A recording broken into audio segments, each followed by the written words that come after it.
Give me 1 second.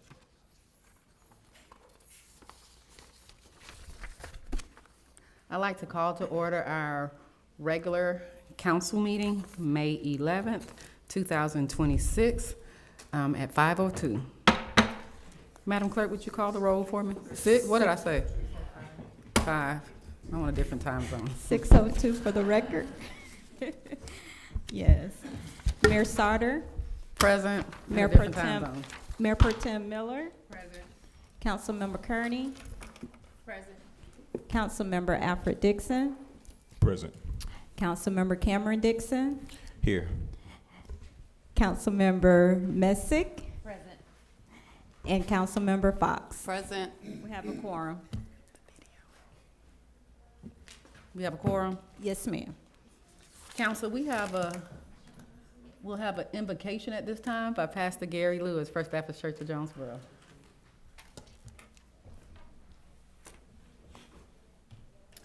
Thank you. Let's pray together.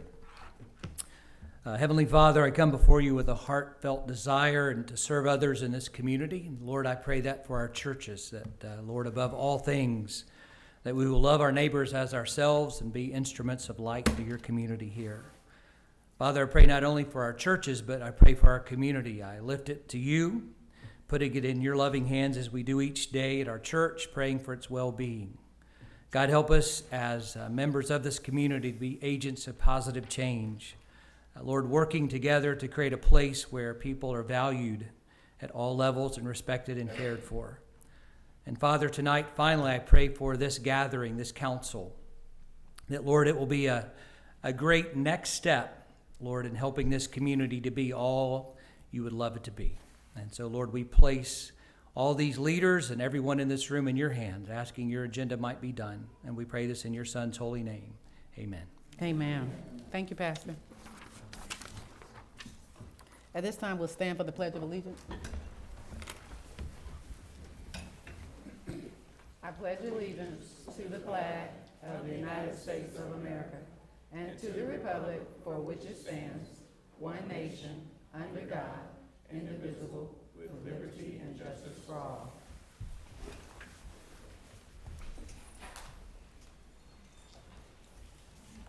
At this time, council, we have a agenda. I think the only addition I have is executive session for the purposes of personnel. I have something to add as well. Yes. Can I add a line item underneath new business, A, for a request for the July 2nd Kid Zone fee of $14,855.00. Okay, perfect. That's on the new business.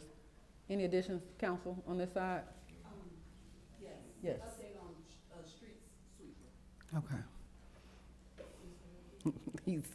Mr. Hurd is out this week, so we had just talked about, do you need more time? I'll provide it. Okay, and then we could probably find a detailed update at our special call meeting. Yes, ma'am. City manager and I met about it this morning, but in the absence of Mr. Hurd for the rest of the week. So that would go up under, that would be item B under new business. Street sweeper. Any other additions? May I have one? Just need to add, council to consider these special events for May 23rd at Lee Street Park for the Money Smith High School reunion. Do we have that application? It's in already. Do we put have in, it I think, before in us, though? 2. Do I have a copy of it, like? Do you have copies for us to see? Not here, but I can get them for you. All right.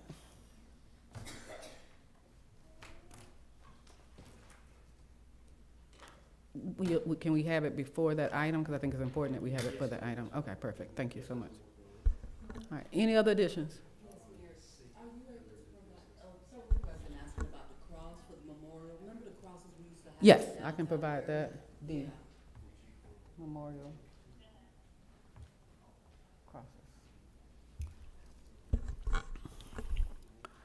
All right. Council, all of our additions are up under new business. Item A, July 2nd Kid Zone. Item B, street sweeper. Item C, fee waiver. Item D, memorial, addressing of the memorial crosses. I'm gonna try to, I had an email for that. And then also executive session for the purposes, for personnel purposes. At this time, I entertain a motion for the agenda with said changes. Oh, just one more thing. Can we open that executive session up for litigation as well? Have you discussed with the attorney the litigation? No, I just wanted to I don't want to be limited in an executive session. Okay, are we gonna talk about it or are we not? Do you have litigation to talk about? No, just stuff that I would want to discuss amongst the council. Okay, so you do have litigation to discuss. Sure. Has it been spoken, have you spoken to it with the attorney? No, I haven't. Okay, well, let's add litigation. Give me 1 second, y'all, I just can't find my little piece of paper. Wasn't it 3 pages to this agenda? Okay, this up here, all right. All right, 23rd. so let's try that motion again. Council, I'll entertain a motion to approve the agenda with changes up under new business. Item A, June 2nd Kid Zone. Item B, street sweeper. Item C, Monday's meal. Item D, in regard to the memorial Christ crosses, an executive session for the purposes of litigation and real estate. Litigation and personnel matters. So made, you added the street sweeper, right? Yeah, I did. So did made. Second. Any discussion? All in favor? Mayor, can you confirm who seconded that? I did. You did? Okay. Cameron Dixon, Councilman C. Dixon. All right, at this time, we have some proclamations. I'm gonna step down. Make sure I got the right order.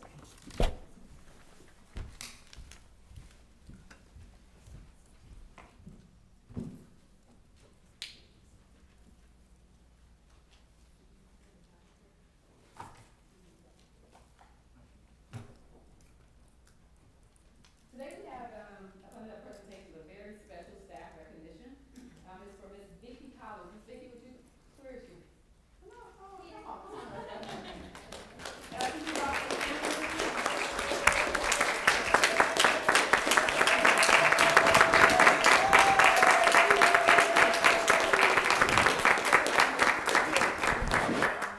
Okay, mom and husband, y'all come on up. This is pretty piece for us. Sit right here. Ms. Vicki, we want to present something to you. Ms. Vicki, we're recognizing her for 20 years of employment with the city of Jonesboro.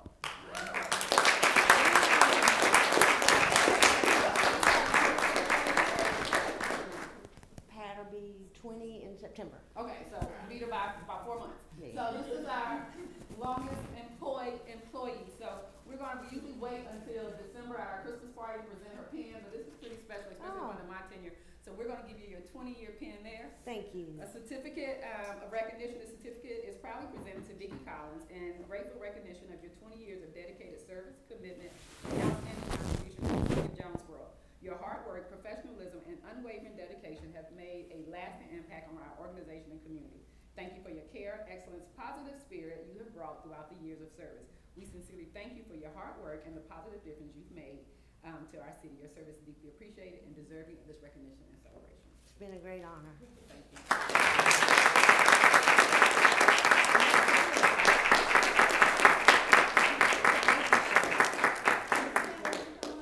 He works in our probation department, Mr. Kinley, as well as Chief Cato. So on behalf of myself, the mayor, Mayor Pro Tem, and the entire city council, we appreciate you, and we hope we get 20 more years out of you.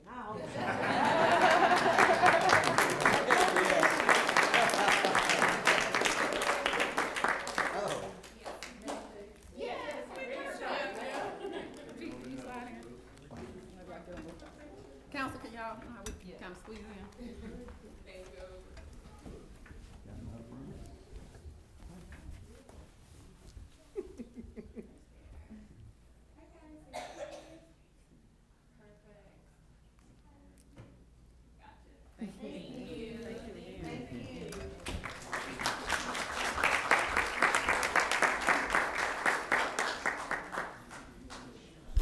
All right, May 11th through the 17th is National Police Week, Police Chief.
Works Week is next week, May 17th to the 23rd. This acknowledges the 66th Annual National Public Works Week sponsored by the American Public Works Association. So we have an outstanding Public Works Department led by Marcus Hurd. He's not here with us this week.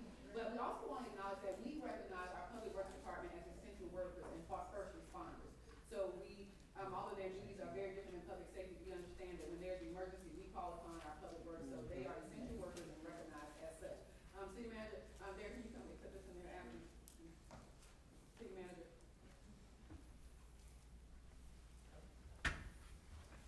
Thank you.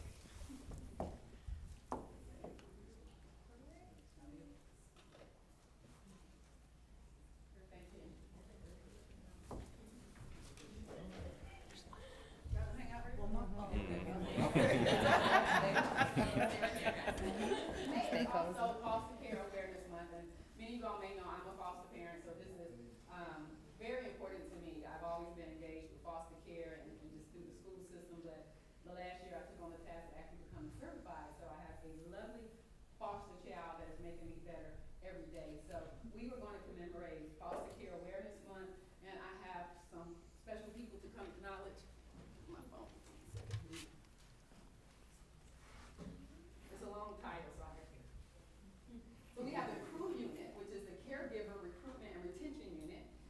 We have their supervised program director for Region 3, which includes Clayton, 13, Clayton County, Gwinnett, and Cobb. And so the crew unit, they actually certify parents to become foster parents. So if any of y'all out there want to be foster parents, see this lady before you leave.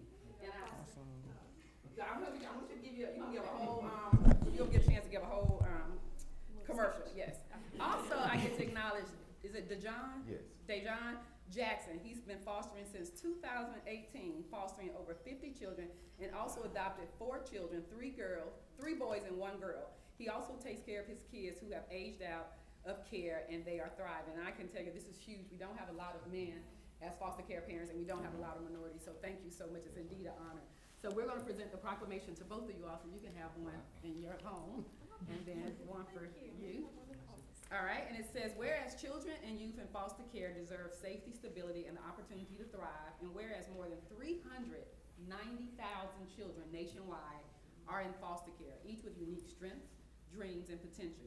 Whereas foster parents, kinship caregivers, caseworkers, advocates, and community partners play a vital role in providing love, support, and guidance to children experience separation from their family.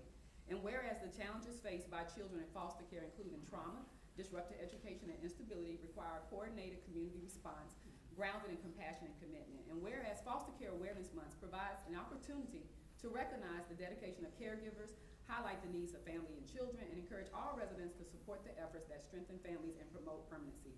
Whereas Mayor Danielle Sard is a foster care parent and understands firsthand the importance of stable, nurturing homes and the lasting impact that supportive caregivers and community resources can have on children in foster care. Now, therefore, I, Dr. Danielle Sarter, Mayor of the City of Jonesboro, Mayor Pro Tem, and the entire City Council do hereby proclaim May 2026 as Foster Care Awareness Month in the City of Jonesboro, and we encourage all of our residents and businesses to learn about foster care, support foster families, and work together to ensure every child has the opportunity to succeed. Thank you all so very much.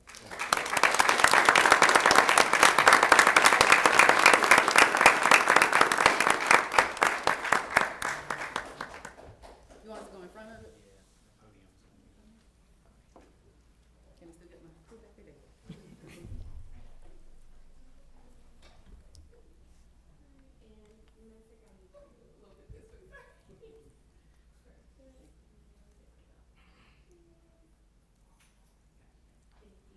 I do want to give an opportunity for you just to give a few words, especially particularly as it relates to Clayton County and foster parenting. Yes. As many of you know, we do have a lot of children in our community that need out-of-home placements just to ensure that their home environment is safe for them to reunify. And we do rely on our foster parents within the Clayton County community to assist us with caring for those children until reunification can be achieved or another form of permanency. Although we don't have as many homes in Clayton County as we would like, I would encourage you all, if you can add another plate to your dinner table, please consider fostering. And to start that process, you can go to fostergeorgia.com, and we have caregiver navigators that will walk you through the process of getting certified as a foster parent. You may not feel you have enough space, but if you can just add one more plate to your dinner table, that would be a big help in keeping our kids in our own community. Thank you. And I would just also add too, if you can't add that plate, you can be a part of the community of care. So if you have a business that can donate services to foster care parents, if you want to just get a background check to be able to provide respite care for foster parents. I have a huge community of care in and around Jonesboro, particularly in the city of Jonesboro. But any way that you can, particularly if you have a business, there's a way that you can serve our foster children and our foster parents. Again, thank you so much. If anyone had a proclamation and need to leave, you are free to be excused at this time. But thank you so much for joining us this evening. Did y'all need to say anything? Okay. Thank you so much. All right. At this time, we'll have our public comments. We'll limit those to 3 minutes. Kendra. Let me hear you. Hi. Oh, Kendra. I'm just looking like I don't know who this is. Sure. All right. Good evening, Mayor, council members, city leadership, and community partners. I first want to say thank you to Mayor Sauter for allowing me to have 3 events in 7 days discussing small businesses and how we can help them with AI, moving their business forward, as well as tax preparation and just learning about entrepreneurship. But I want to get into what happened this past weekend. Mayor of Jonesboro, I want to thank you for selecting me to attend the SCEI Leadership Conference in partnership with the National League of Cities. It was truly an honor to sit in rooms filled with mayors, city managers, and community leaders from cities of all sizes, backgrounds, and leadership styles across the country. One thing became very clear during this experience: leadership today is no longer about simply maintaining systems the way we have always been done. We are in a season where cities are being asked to navigate uncharted territory, and that requires more than authority. It requires alignment, adaptability, trust, and courage. A major theme throughout the conference was the theory of aligned contributions, which speak to the importance of leaders across sectors working toward one measurable result together instead of operating in silos. We learned that the real change does not happen because one person works harder. It happens when governments, nonprofits, businesses, schools, and community members align their actions around a shared vision for the people that they serve. Another powerful framework discussed was adaptive leadership. The understanding that many of the challenges cities face today do not have easy or technical solutions. Rather, it's youth engagement, economic development, public trust, or community wellness. These are adaptive challenges that require collaboration, innovation, and a willingness to leave behind outdated methods in order to grow in new responsibilities. What encouraged me the most was seeing that despite city sizes, political backgrounds, and leadership approaches, many communities across the country are wrestling with the same questions. How do we build trust? How do we create sustainable change? And how do we ensure that growth includes the people who need it most?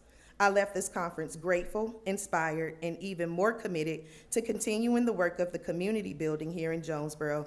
Thank you again, Mayor, for allowing me the opportunity to represent our city and bring back lessons that can help strengthen the future we are building together. Thank you Thank so you. much. And I do want to publicly thank you. She took 2 days out of her schedule and away from her family to be with us with leaders all across. This was part of our Southern Cities Economic Initiative grant. And this time was a little different than our convening in Birmingham. They specifically asked for the leader and a community. And they really challenged us because we was like, oh, we're going to send this person. They was like, nope, not community enough. Well, we're going to send this person. It's like, nope, it has to be grounded in the community. And then I immediately thought of Kendra and the work she does in the community. And she was a perfect fit and represented us well. So again, Kendra, thank you so much for your time. And you'll be hearing more about where we're going with that. So thank you. Amelia Bear.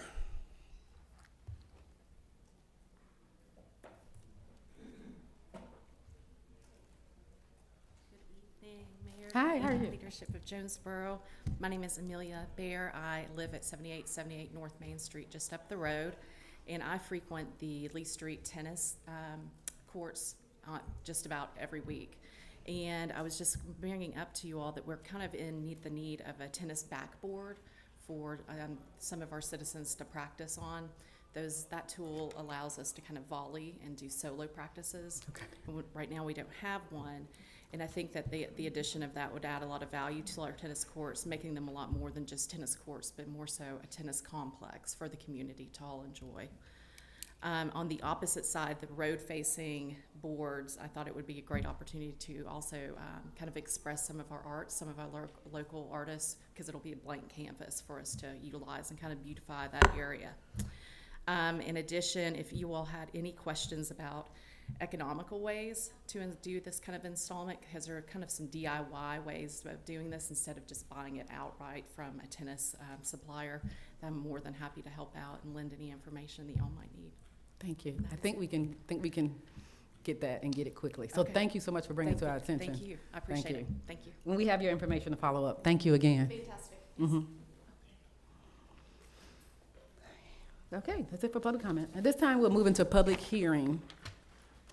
Letter A, public hearing regarding preliminary plat application submitted by Astoria Family One, or I, LP, for properties located at 262 and 294 South Main Street, parcels number 06032A, B002, 06032A, B002Z, and 06032A, B006, Jonesboro, Georgia, 30236, within the MX Mixed Use District and the Gateway South District. The properties consist of 29.14 plus or minus acres. Good evening, Mayor, Council, and citizens of Jonesboro. The item before you is a preliminary plat review. The review ensures that the proposed development complies with city design and infrastructure standards prior to any land disturbance or construction activity. The subject property is on MX Mixed Use and is located in the Gateway South Overlay District. The total project area is approximately 29.14 plus or minus acres. The proposed development includes 196 dwelling units consisting of a mix of 1, 2, and 3 bedroom units. If approved, the preliminary plat will be valid for 1 year. During that time, construction plans must be submitted or the approval will expire. Minor changes may be approved administratively, while major changes will require full review by mayor and council. And I'm happy to take any questions you may have. Council, any questions? Mayor, Councilwoman Kearney. I just want to make sure, so it has to be approved within, or it'll be done within a year? I'm trying to get the clarification on the year part. So if they don't come to pull permits or begin the permitting process with staff, then they would have to come back before mayor and council because the approval would expire. Okay, do we think that they're gonna be able to be done within a year, or? No, it's That's just to get permit. That's just to get permits, not for the building to be completed. Right, Yeah. do they think they'll be that, will they meet that, requirement in a year, is what I'm saying? No, I mean, if they start, then it goes beyond that, doesn't it? It only, if they don't start to come get their permitting, so they can come get their permitting and take 3 years to build. Okay, It's just that they have to come get their permitting during that 12-month period. So it's not, we don't give them a time to complete it, and we don't ask them for one either. oh,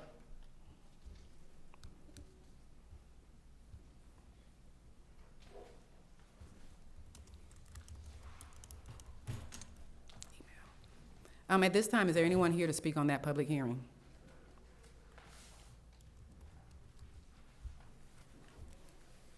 Anyone here to speak on that public hearing?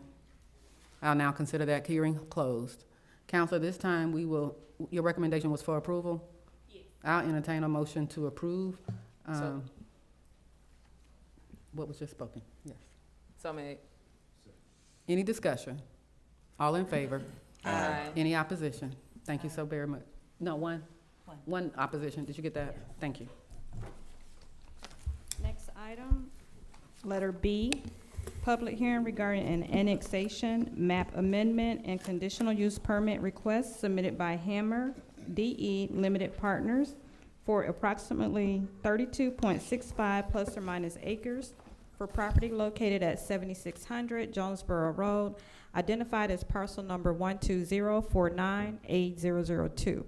The request seeks to annex the subject property into the limits of the city of Jonesboro, amend the official zoning map to rezone the property from Clayton County HI Heavy Industrial to City of Jonesboro M1 Light Industrial, and consider a conditional use permit to allow operations of a warehouse storage and distribution center.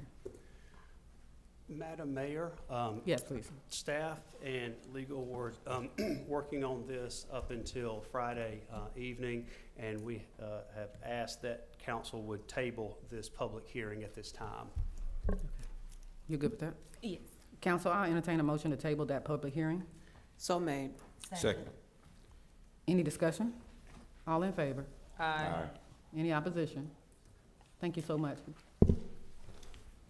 Madam Approval Clerk. of the minutes, letter A, council to consider approval of the work session minutes dated April 6, 2026. Council, we have a work session set of minutes dated 4/6/2026. If there are no additions or corrections, I'll entertain a motion to approve. So made. Second. Any discussion? All in favor? Aye. Any opposed? Thank you so much. At this time, council, I entertain the approval of regular council meeting minutes for April 13, 2026, if there are no additions or corrections. Mayor, Yes, I have one correction. I was absent that week. okay. Does it show you as present? It's not showing me absent. Okay, thank you. Can we approve it, Madam Clerk, with that, With noted change. with noted change? Council, I'll entertain a motion with noted change. Second that motion. Motion by Alfred Dixon, motion second by Cameron Dixon. Any discussion? All in favor? Aye. Any opposed? Council, we have a consent agenda before us with one particular item. If there's no changes, I'll entertain a motion to approve our consent agenda. So made. Second. Any discussion? All in favor? Aye. Any opposed? Thank you so very much. Old business. Old business A, council to consider a resolution filling existing vacancies on the City of Jonesboro, Georgia Downtown Development Authority, designating one such appointee as a member of the governing body and for other lawful purposes. The item was tabled from the 5/4/26 work session. And this is the one, Mayor, Yes.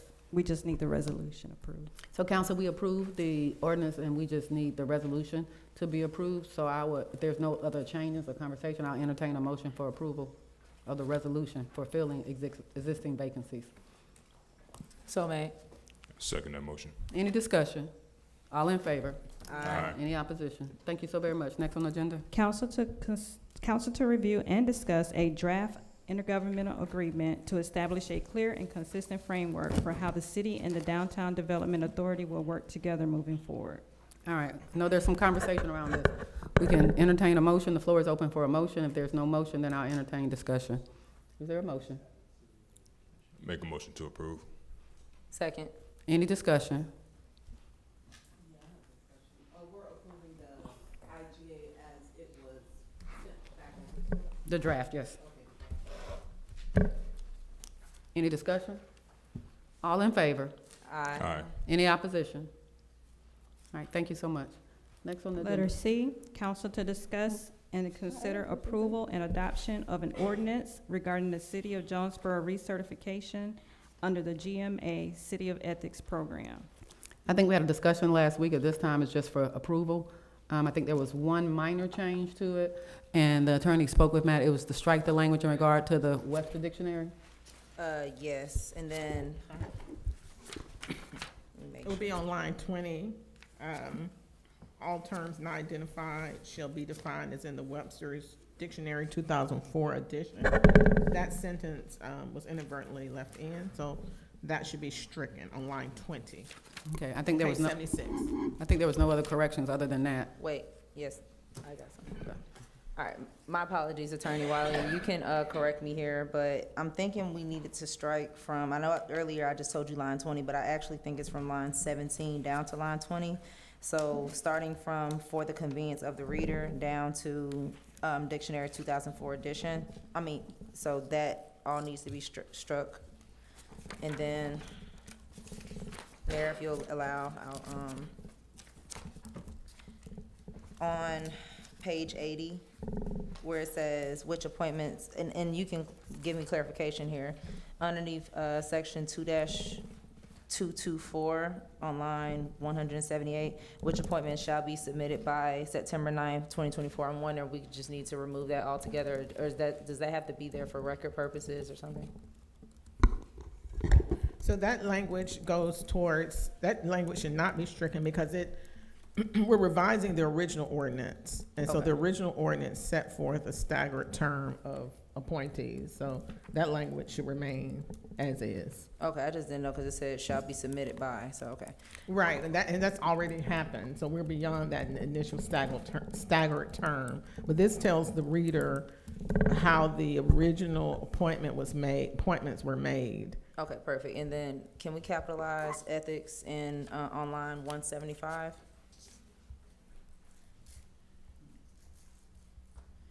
And then I just had a clarifying question myself based off reading this. On page 81, we talk about the alternate members.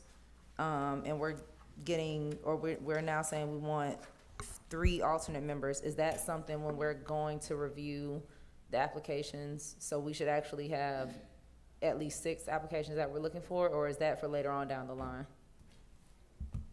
Madam Mayor, if I may, Yes, I was gonna if say you all that's. would look on admin- beginning on line 209 of, that help all the way down to, from lines 209 to 2 through 258, everything that's in green, that was added, that was not in your original inclusion from last week.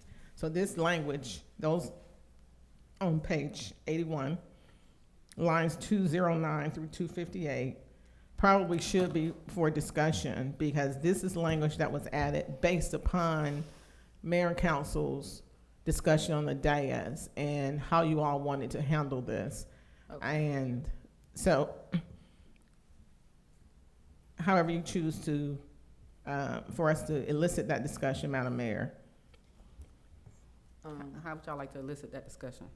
Well, I just want to know, is everybody cool when we go to pick out 3 or to appoint members? Can we also appoint alternate members as well at that same time?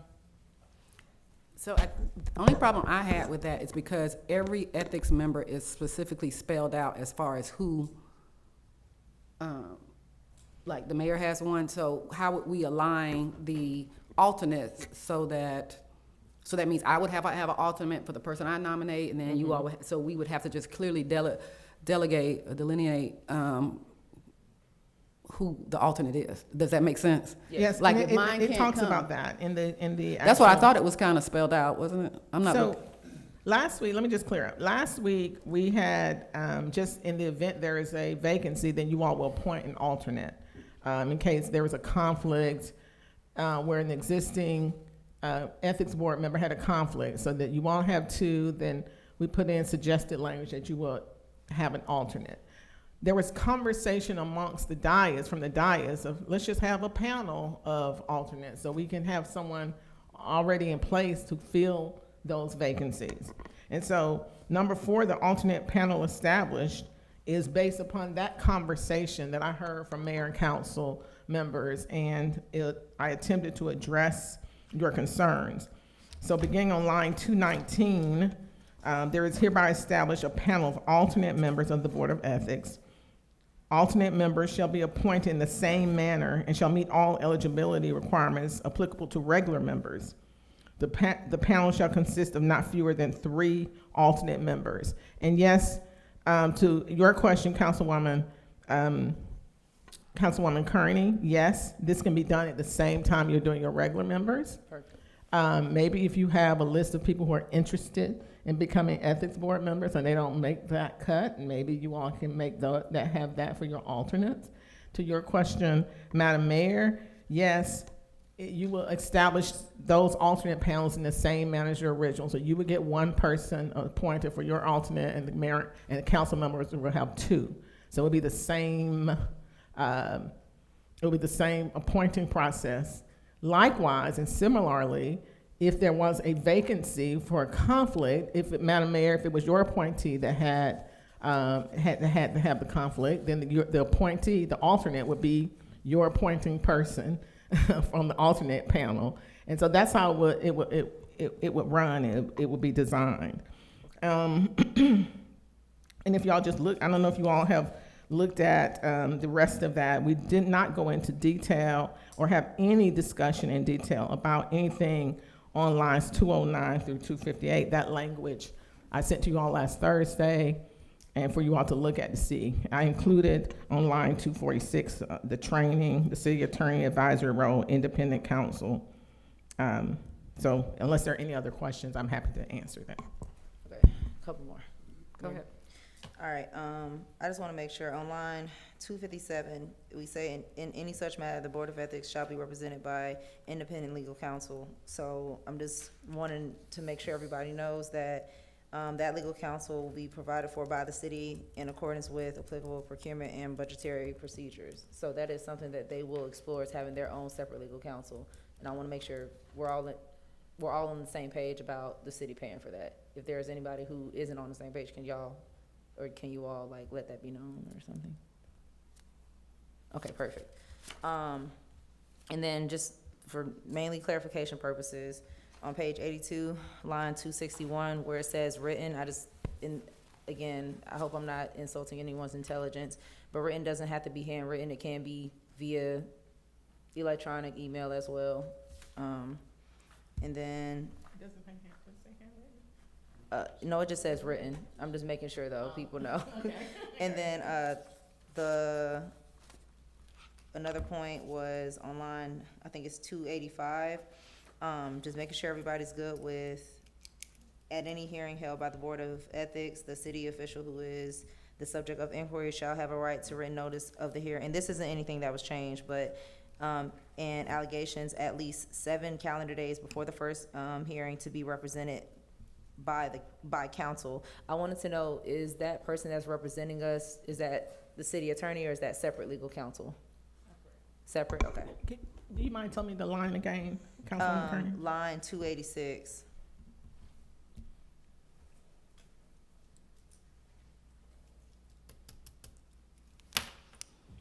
So that actually is the right of if an accused member brings their own counsel. Okay, gotcha. That's that individual, the accused counsel. They have the right to go and select their own private attorney to represent them in the ethics. That's what that's referencing. And the city covers that cost? I don't know that the city covers the costs of someone who's been accused of an ethics violation paying for their attorney. That's not, Okay, I don't believe that that's in anything that I've seen. okay. If that's something y'all want to talk about and considering. Some jurisdictions have it, if you're successful, then the city reimburses you if you're successfully defeating an ethics complaint. But that's something this body would have to Counsel, I consider. think that's worth considering the number of false allegations that go forth, so that if one of us are accused, that it happened with me, I feel like it should be covered, automatically covered, whereas now it's covered by court appointed. Like the judge will have to say it. Mayor, I'm okay with entertaining that. I don't know if there's anyone who's against that. Is anyone opposed to that? So if one of us, or any of the accused, goes through this process and they secure an attorney and then they prevail, then the city is responsible for covering their attorney. Like a reimbursement? Correct. And the reason why because we don't have enough teeth in this to prevent, what's that word, frivolous claims. So you could be really defending yourself against totally frivolous claims and needing to do so for your professional career and your political career. And so if it's found, if there is no ethical violation, then that attorney fee should be reimbursed. Well, I will say, if you go up to just the number 2 underneath this section, the board has the authority to dismiss any complaint that is unfounded or frivolous. However, if this does protect you if there is a board who does not dismiss it. So yes, Mayor. Is anyone opposed to that? And I think it just kind of puts some weight into really thinking when these allegations come up and the board making the decision. Mm-hmm. All right, can we add that, Attorney Wiley? Yes, thank you. I was wondering the best place to put that is under C, perhaps, or Yes. upon conclusion of the hearing. All right. I think what we need to have, and if y'all will allow me to insert the pay reasonable attorney's fees, to reimburse any reasonable attorney fees, or y'all just wanna have it open-ended to any attorney's fees? No, reasonable. I think reasonable should be Reasonable. the standard. You wanna do that because, I think reasonable should definitely be the standard. so the prevailing, the prevailing party, the prevailing official shall be entitled to reimbursement of reasonable attorney's fees following submission to council, which shall, let's give them let's require them to give it to you all within 45 days or 30 days, so that it won't be a year later after they've prevailed. So if you don't mind, let's put a 45-day time frame, as long as it's submitted within 45 days following the decision in which the person has prevailed. And do you all want to have it prevail in all respects? So if there are 2 charges and you're acquitted on one and you're found to have violated another, do you want a complete victory on behalf of the person I accused? think it's per charge. Mm-hmm. That, I don't know, that seems reasonable to me. No. Maybe not. Okay. Then I can add that language that the prevailing party for each charge, if you are prevailing on any or all of the charges, then you shall be entitled to reimbursement of reasonable attorney's fees, provided that any such request shall be submitted within 45 days of the final date of the determination of the complaint. Mayor, Yes, Mayor Pro Tem. and so maybe I'll just ask the attorney for clarity. So if someone is charged with 2 different violations, accused of 2 different violations, and they prevail with one, when it comes to the attorney fees, are bills usually clear cut like that? Will it say, hey, this is how much, so how will we safeguard the city from having to pay? And someone just says, well, all of this was for this charge and I only did this much work for this one. Well, yeah, and most lawyers probably would do that. So what I wanted to do is to take that decision on. I want y'all to consider that now, because I can see that down the road, that happening. So if y'all are into, it's really gonna be hard to differentiate unless they're 2 unrelated. But if they're separate, I mean, I'm sorry, if they're really, if you did something where they're inextricably intertwined, but if it's separate, on May 5th, the person did this, and then on June 1st, the person did this, then obviously you can sort of set that aside to some extent. But if it's 2 separate violations occurring out of the same event or transaction, it's gonna be hard to separate them. I think So, I'm sorry. If I may, I think it should be completely clear. I think if you're found guilty of an ethics violation, then you're unethical in some sort. So I don't feel like we should pay you if you've been found to be unethical. So I think it should be a clear victory Yeah, I agree. Across the board. across the board. But not if they're not related to 2 separate incidents, though. Right. Yeah. Like, somebody could file something on January 2nd, then you get somebody to represent you then, and then they could file something on February 2nd, 2 different allegations. And they might be totally unrelated, and you might prevail on one and not prevail on the other. Yes. so separate complaints, is that what you're saying? I like that wording. Separate complaints. If they're Yes, but tried if at it's within separate one times, complaint, right. and it's 2 charges within one complaint in which one is right, or one you're found guilty and one you're found not guilty, then we don't pay, period, basically. The no trumps everything. I think that's fine. That's more than what we had before. I think that's what, I see a puzzled look on Mayor Pro Tem's face. I think that covers your concerns. That particular one, yes. Oh, okay, all right. All right, and then, of course, Mayor, Yes, next. examining the evidence and witnesses, or try to oppose or try to mitigate allegations. So that means if we want to have a conversation with the person to mitigate the claim and the person withdraw their complaint, then that's okay, still. All right, good. And then last one, underneath page 83, 2-22-7, the penalties.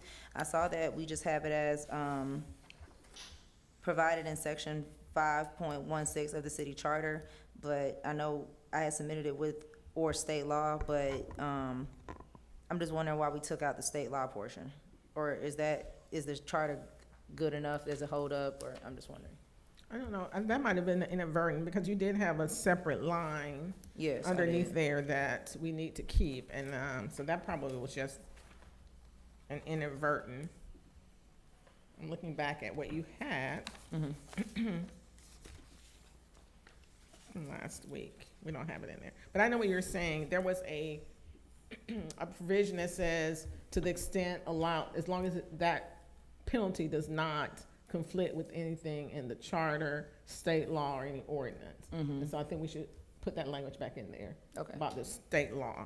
So Okay. that was, I agree. That should be put back in there. Okay, then I'm good. Thank you. That's all my So questions. ma'am. I will insert state law in this, section 22-7, reinsert that. Anybody else have any questions from this end? Mayor Pro Tem? Oh, I'm sorry, I saw her hand, Mayor Pro Tem. I think I just, for now, had one about the training, line 248. It just says periodic training, and I didn't know if the council wanted to entertain putting some more specific language in there. I know we just had a situation where someone said they were gonna do something periodically, and that loose language got us in a bit of a bind. And so I just didn't know if that was something that we wanted to entertain, just put in some, quarterly or just some different language. Annually, or something like that, just to ensure that it happens.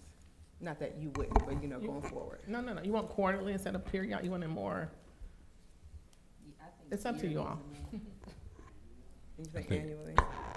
The city manager says annual. Mayor, I think. Okay. I agree So what with did we that. decide? Is that a consensus? So, I'm hearing semi-annual. Anybody opposed to semi-annual? I'm agreement with semi-annual. To add to Mayor Pro Tem's point, I would like to also add some language as to, once they get appointed, the timeline on when training should start. So like, within 45 days, they should be trained.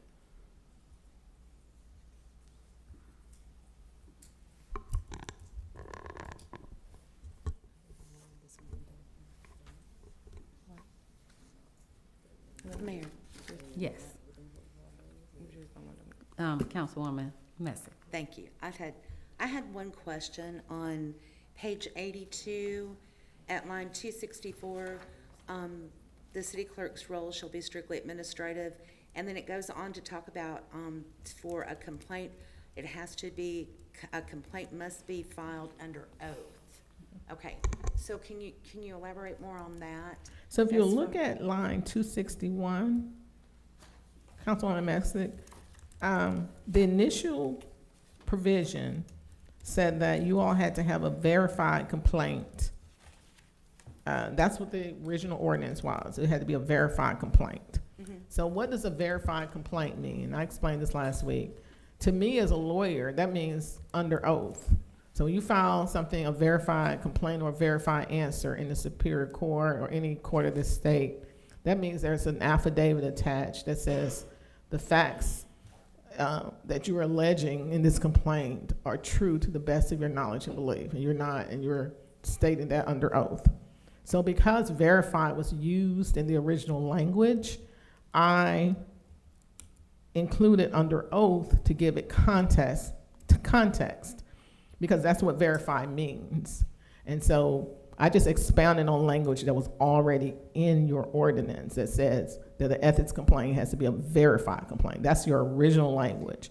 So under oath just gives context to what that verification means. So if there's a complaint filed, that will need to go through our court or through? No. All that means is when you're filing an ethics complaint, and part of the rule, I believe, I'm not sure, Mr. City Manager, if we have a complaint form, but if we don't, let's update it so it can supplement this ordinance. But when you're making a complaint against someone and you're making factual allegations, you are alleging that these facts are true to the best of your knowledge and belief, and you're signing that under oath.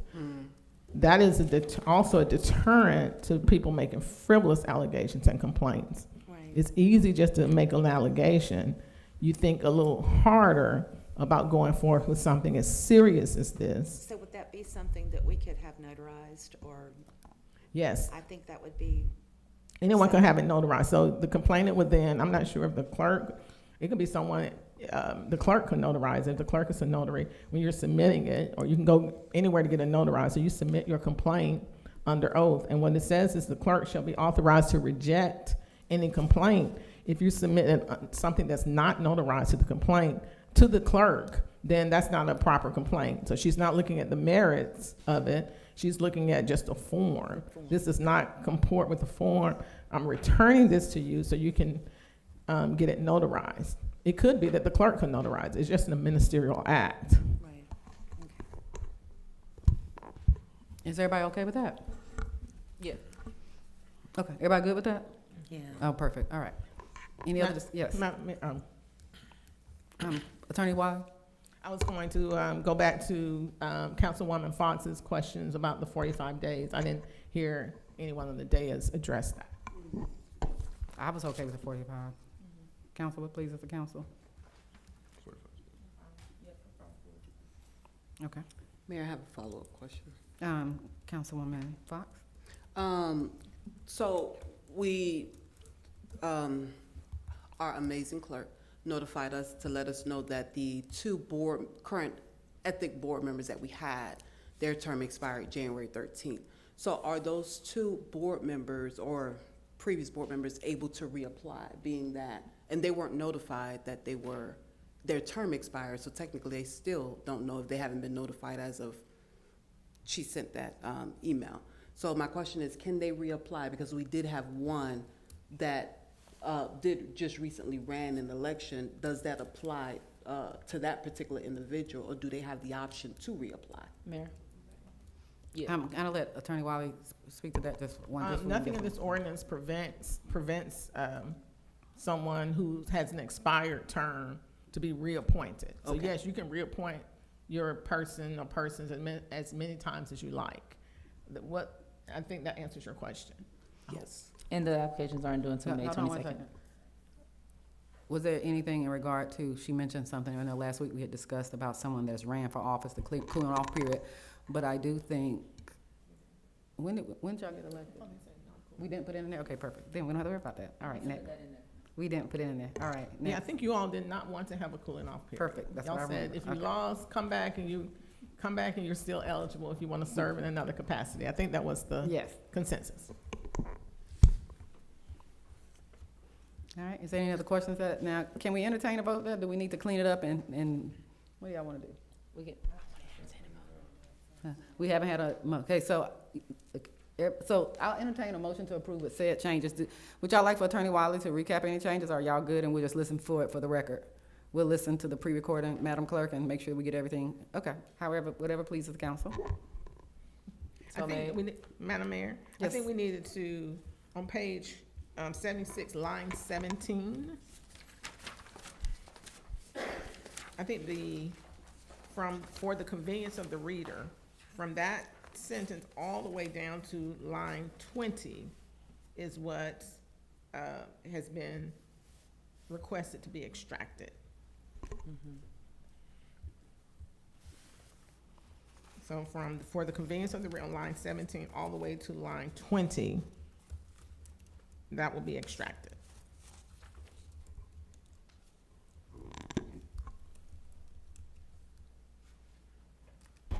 And that was the only change I think that wasn't noted. Everything else I have here, and I'm going to make these changes and send them over to the city clerk so she can have the full ordinance ready for submission to Munico and to GMA. So council, you all are okay with the number said changes that we've put forth, voting on it this evening without seeing those? We're good. I'll entertain a motion. so made. I second that motion. Any discussion? All in favor? Aye. Any opposed? Or any discussion? All in favor? Any opposed? Okay, no opposed. Motion carries. Letter Mayor? D, That was a little sloppy, sorry. Oh, I'm sorry, can I interrupt real quick, Mayor? Yes. I wanted to go back to item B. Are we able to revisit that? Because I did have a discussion on that for the IGA, for the DDA. How would we reverse or just entertain a discussion? So we passed it already, and so now there's a discussion on something that was voted and passed. Attorney Wiley. I mean, can it be brought up only by the person that voted in favor of how does that, isn't that? So it was passed. What y'all said last week was make changes. And I did. We made those changes. We sent them to you all so that this week, when you all pass, then the next step would be to send it to the DDA for them to review and have comments back to mayor and council. And are you want to revisit the vote? No, not Oh. the vote. I have a question. If I can Can you ask just take a question. point of personal privilege and just ask the question? Is that Yes. appropriate? I mean, a point, yes. No, yes, yes, yes. Yes, okay. Yes. So take a point of personal privilege. Point of Yes. personal privilege. Yes. Acknowledge. Okay, so thank you. Bills, because I don't think any of us know, nor do DDA know, like the property taxes, like what bills are they responsible for that we will be handing over to them? Like being that I was on DDA, so I'm very familiar of what the bills look like that is on their bank statement, but I can't even tell you, like they have 4 properties, so that I know they're gonna be responsible for their insurance, correct? Mm-hmm. They're going to be responsible for, I'm not sure, can you confirm, Mayor, whether or not there are bills that the city was paying for Nuvo, for that facility building? There You mean are. debt service? What mean? No, a not bill? that service, utility bills. Maria can. So, I mean, Ms. but whatever- Worthington. Yeah, Ms. whether, Worthington. we don't need to note it right now, but what I'm saying is, it could be like a $10,000 or $15,000 amount, because we don't know what those numbers look like. What are we asking them to take over? And then can we implement a transition period? Because I did ask that last week, where they're not just taking over everything over in July, but we create some type of step ladder for them to say, hey, we're giving you 6 months to go ahead and create some income for yourself so that you can kind of take over this amount. So, yes, ma'am, we are working on the list of bills. I got your email this afternoon, and I've started working on the draft. The bills are going to include some utility bills, including at least one water bill. There are 4 properties which will have or should have monthly maintenance on the exterior of the property. There could be some interior maintenance. We don't have a hard number for that, but it would just be kind of averaged with the work that Public Works has put in. There's also going to be errors and emissions insurance that the DDA is probably under. There's going to be the property liability insurance that the DDA is under. Exterior maintenance, interior maintenance. There won't be any property taxes that are due because it's an exempt organization. And from a quick review, those are all the things that would be typically that we could allocate some of the costs to the DDA. As far as a total amount or a transition period, I'd have to say to be determined. Right, okay, that's fine. As long as we come back for discussion for it, because again, at the end of the day, they are an extension of us. They're not trying to separate from us. Right. We were working together in partnership, so I want to make sure that we set them up to win. I'm sorry, my face is just, I thought they were, I mean, all that I gathered, this started this summer, and I thought the whole goal was I thought that's what they wanted. So now you're saying they don't want to be They never separate. expressed that. They never expressed that they yeah, wanted total separation. You and them expressed it. I got the emails. This is before you, city manager. So it was very expressed, very clearly in front of staff and everything that we need to set up our own this, we need to do this, this, and this. So that's what we're trying to do. But we've always wanted to work with them, so we'll figure out a way to do it. Thank you. Yes, Mayor Pro Tem. Just for clarity, the approval was just for this document to be sent to the DDA for them to review and bring back to us, right? And so if the DDA is uncomfortable with the separation of things, then they'll say that and bring it back to us, and we'll be able to have that discussion, right? Okay, thank you. All right. Any other questions? You good? That's it. Okay, Thank perfect. you. Thank you. I think we were on Letter D. D? Yeah, Yes. is, council to discuss ordinance language regarding parliamentary rules of procedures. This item was tabled from May 4th work session, pending legal review. Madam Mayor, Yes. if y'all recall, this was, rather than being tabled, it didn't make its way into y'all's notebooks last week, right? And so I sent it to you all that evening and thought it would be for the June meeting. Okay. it was on the, it was, so, we can discuss this now, but this really, I sent it to you all last week with the hopes of getting you all your feedback for the work session in June. And so we can discuss some of this information now, or we can just have this for the work session. And I think a few council members had some questions, and I don't know if it's right to discuss it. Well, it's not in here. I don't see the actual document in here. So this just, let me just recommend this be tabled. The actual document's not even attached. So, but it's been done. Some, y'all have, I sent it to y'all last week. Mayor, Yes. make a motion to table. Okay, there's a motion to table. Second. Any discussion? All in favor? Aye. Let's make this sure this gets on the next agenda, and we'll get you all the proper Can documents. you Sorry about please that. clarify the motions in the? Motion by Mayor Pro Tem, second, I think I heard Councilman C. Dixon, was that correct? Or was it, I'm sorry, Tracy Massey, I know it came from my left. All right. Next item E, council to consider a resolution supporting legislation to enact a statewide youth advisory council to advise the governor and Georgia General Assembly on youth issues. I think was there any further discussion? I think we were ready to vote on this one. No, we weren't. Were we? I had one thing. Yes. So, there's one portion of, where is it at? Sorry. Is it in the? Okay, either way, I have it here, but there's one portion where I would just want to see if you would entertain editing it.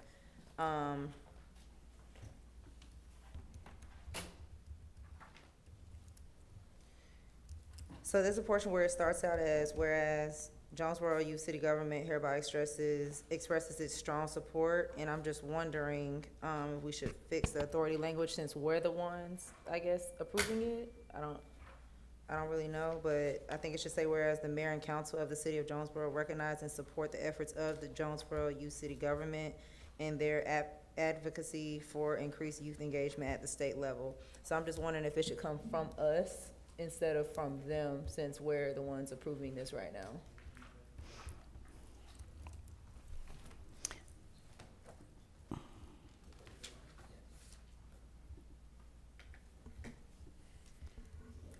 Councilwoman? Yes. One way that you could do it is if the youth council passes a version with their language in there, and then you pass one like you just described in support of their resolution. I think that would be a good way to show support, but also let them keep the language in there. Okay, is that something you wanna? Trying to pull up the resolution right now.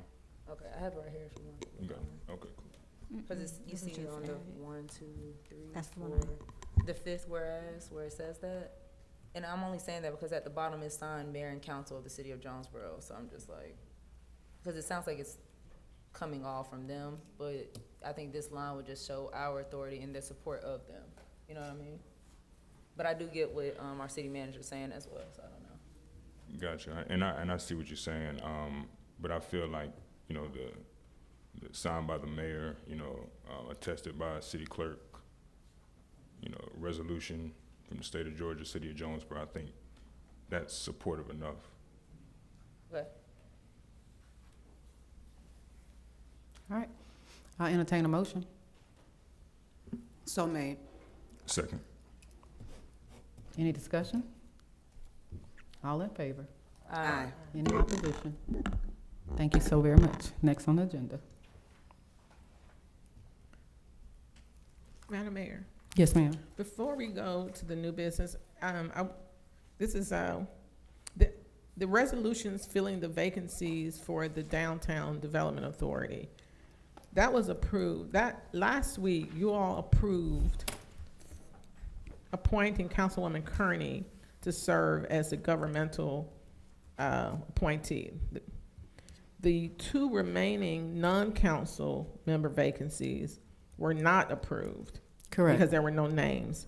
And so I want to make sure, just for the record and for posterity, that the resolution that y'all approved tonight will only be to codify the appointment of Councilwoman Kearney only and not the two non-council members, because you all decided to wait until at least hearing from the DDA as a courtesy with respect to who those non-council member appointees will be. And I apologize, we moved fast through that, but I just, for the record, so the ordinance or the resolution will just be for Councilwoman Kearney. That was my understanding. Was everybody in agreement with that? And then also as an update, we are working on the language for the applications for the DDA board members, which will then be pushed out, provided to the DDA to select and then come back before mayor and council for your approval. As a courtesy to the DDA. Correct. Any questions, council? Councilwoman Fox? So because I haven't seen it advertised, are we advertising for applications? No, ma'am, it hasn't been, we're confirming the language on there He's- because the language, I just want to double check the language because it lists several state required things. I want to make sure that they're still required. Okay. Anything else? Thank you so very much, council. New business, letter A, council to discuss July 2nd, Kid Zone. All right, Taylor, if you could come up and give a little brief explanation of what you've discussed with me. Good evening, Mayor and Council. As we know, we have two really big events coming up. We have our Juneteenth event as well as our July 2nd, celebrating July 4th Independence Day. We wanted to go big this year with it being America 250, and we really wanted to do something special for the kids. Typically, our kids area, we close off for larger events because they're usually left unattended by parents at times, but we really wanted to go all out for America 250 and do something special for the Kid Zone. So Councilwoman Kearney will go into depth about some of the things that we are wanting to have for them. Yes, thank you so much, Taylor. Mayor? Yes, please. All right, so basically I want us to have more of a Kid Zone for the America 250 because I definitely want us to be able to celebrate it, you know, more with the kids, the children of the community, and just bring them, you know, more into the event. Just like I think that everybody's going to be involved with the Juneteenth event, which I know has a lot of sponsors and stuff like that, but I still want the 250 to, you know, be grand and big, just like, you know, our Juneteenth event. So a lot of things I want to add, or I would like for the council to entertain us adding is a trackless train, a rock wall, the rapid slide, the fly bench swing. I think we're going to need, you know, a lot of logistics behind that as well, which is the delivery staff, gas generators, stuff like that, as well as adding a mechanical bull, the DJ, Italian ice for the children, as well as cotton candy, popcorn, and then the marketing that this event is going to have to, you know, need as well as face painters and balloon twisters, and as you can see, a lot of other things that, you know, have been placed on the description. But we're also making this completely free for the children as well. And that amount would come to $14,855.00, which I'm hoping that the council will entertain approving and voting on tonight. And I just want to clarify, you don't have to approve that amount because all of that's up under the procurement. It's approval really for us to move a line item over from another line item to that line item. Because each of those, I don't think anything was over 5,000, was it? No. No, so what we're asking is that, city manager, go ahead, 'cause Yes, ma'am, the amount does need to be mentioned for procurement. No, I'm saying that it needs to be mentioned, but we're not asked, each vendor, that 14,000 is a total of a number of vendors, and each vendor price is up under the threshold that will require council approval. So what we're asking for is a line, that they consider when we get to that point for a line item transfer to supplement that line item, because that line item in and of itself does not have enough in it. So as you all recall, earlier council, we asked for a certain amount to cover fireworks, because those things were over that amount. Yeah. And because we took that out of the city events line item for us to do this, we're gonna have to pull additional funding. Now, we do have line items to pull from, and when she finishes her report for the month of April, we'll have a line item for that. So maybe you all do need to vote, but I don't want us to get confused that you all are voting on the amount, because, yeah. Yes, sir. I'm gonna let you clarify. Madam Mayor, if you are moving money from one budgeted line item to another item for an amount, 14,85505, or not to exceed 15,000. Then there has to be a formal vote transferring that amount and authorizing the transfer from budgetary line item X to this line item A. So that needs No, to I be do a understand motion. that. We just don't have those line items right now. And so, So you don't know where the money will be would be moved. well, it's coming from personnel savings, and I guess we could do it. Karen, would we pull it from personnel savings on the city side, because we have significant amount of savings, so I guess we could go ahead and do that from that line item. So next month, we were bringing a set of budget amendments, but we could go ahead, if we wanted to call for a vote today, and take it from personnel line savings from city administrative side, where we do have additional savings available. So I guess we could entertain a motion to approve a line item transfer not to exceed $15,000 for city administrative personnel. To city events, yes. Thank you so much for helping me with that. Is there a motion, council? So made. Is there a second? I have a second with discussion. Yes, second. All right, discussion. Okay, so I know me you get had my said list. the amount, you're right, it doesn't exceed the 5,000, but if you look on here, many of these are Burgess events, so that's one vendor where that would exceed the amount. Say it So one more that would- time. That would require council approval because it would be over the. Oh, we got them all from Burgess, you're Oh, correct. the Burgess, yes. Yeah, the Burgess ones, yeah, because we were gonna go, thank you so much. So we would have to get that approved. You want to total that, because we originally was gonna break that up, but then they came back and gave us a better deal if we stayed with them for all of them. So that's 3, 6, Yes, 9. the Burgess total, I'm sorry, is $9,561.80. So it's still as a under. separate vendor. Yeah, because they gave us the discounts, the 600 and the 200, so that Yes. keeps us under our $10,000. It's under 10,000, yes. Perfect. Over 5, but it's under 10. All right, all in favor? I have, Hold on. Yeah, discussion, I'm sorry. Councilwoman Fox? So I guess, and I'm okay with this, I guess for me, like, when I'm looking at the budget, we're in March, so we don't know, like, what April looks like yet. And then do we have like a budget? I mean, are we just kind of spending as we go along, or is there a budget for the America 250 event? No, there wasn't a budget. Only thing we knew is that they gave us this big pot of money.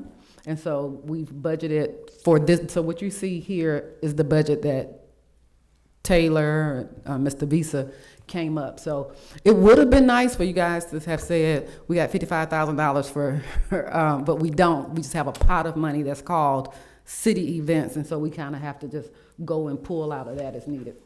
Okay, so I know we are about, again, as of the March, we're about 54%, is that correct, into the city event? So I guess we're gonna be pulling from another item, but we don't know, because April is kind of not done yet, and we're like halfway into May, we don't really quite know where we are fully into the pot that we have for city events. So that might be almost exhausted, like, I guess, what do we have left for the rest of the year? So you have to look at it fully, because we have Juneteenth budgets coming out of there. So what you see, we've paid deposits for Juneteenth. We paid deposits for July 2nd, like we've paid, And our, you probably know better. Can you speak to that? No, yeah. Because you don't write the checks, but you submit them. Thank you. But even our donations and sponsorships, that has to be approved by council. Even though you guys were saying we could spend, those line items haven't been transferred either. And that's about $30,000 that isn't in city events right now. So we still have $30,000 that's not in there, that's not in the pot at all. And I think this might help, because I kind of keep a general accounting of what goes in there. I know once we pay the balances on those, it will put us really close to like only $5,000 left, which is why I'm asking, when we came to me about this, I said, hey, let's go before council and see if we can get a budget amendment, because once all the things start coming in, it's going to put us close. We know that, we can tell you that what deposits have been sent, which means 50% is still due for both events. Plus, we know that there are other events that we still want to have, like we spent money for some of the, GMA week, Georgia Cities Week came out of that. Seniors lunch. seniors luncheon came out of that, and I'm sure we'll have some other things that come up later. So we know it's gonna cut it close, so rather than you all looking at it one day and it's 115% over, we just go ahead and ask for it now. Okay, I guess that's what I'm asking, because I know we do want to have future events. We want to have Christmas, we want to have Halloween. Yeah, trust me, I have and I think moving forward, so I also want to clarify this for transparency purposes. Last year, we had all of our, 2025, we had a meeting in November that spelled out all of our events because we had an approved budget. This year, we were late on the budget, so we kind of never got to that planning period. This year, hopefully, we'll have a budget, and then we'll plan our events, and then we'll be able to allocate and say roughly 20 for this, 10 for because we know now how much events cost. So you're absolutely right. Like, the Christmas event costs money, and different things like that. So you're absolutely right. We just weren't able to do that because the budget got approved lately. So there's a motion on the floor. It's been appropriately seconded. May I Great have question. discussion? Yes. Yeah, I just want to say, I support this. Our residents definitely deserve these experiences in our own backyard and not have the need to travel, outside the city. But I just want us to, at the same time, to be super mindful of how we prioritize our investments across the city and across our areas of the city. I know, like, it took us a few months to get a budget approved, and I know a hill that I will continue to die on is supporting our youth. And we was just asking for just an increase, but the urgency that I see here today, wasn't presented. So I just want us to be mindful in our approach, and make sure that we can just develop a more consistent framework as we just build these out. So I appreciate this. I appreciate the Kids Zone, and I'm sure that the residents will too. And I just want to be respectful because I think it's a little shady, but it's not a sense of priority. I think it's appeal. So every event that we do, I'm not going to fall back to Jonesboro Youth City Government. You all got $16,000 for 10 members that are now down to 5 members. So I think we're asking for 14,000 that will serve, what's our capacity? 500? Oh, for the kids. For the kids, for 500 people. So I think it's only fair that we not have these separate standards and in that case, let's have the same energy for seniors. Let's have the same energy for this.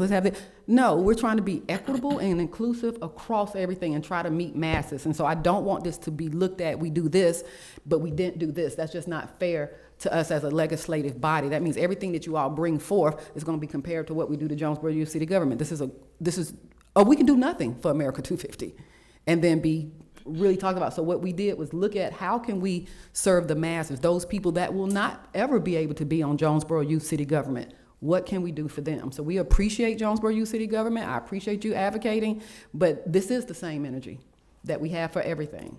Yes.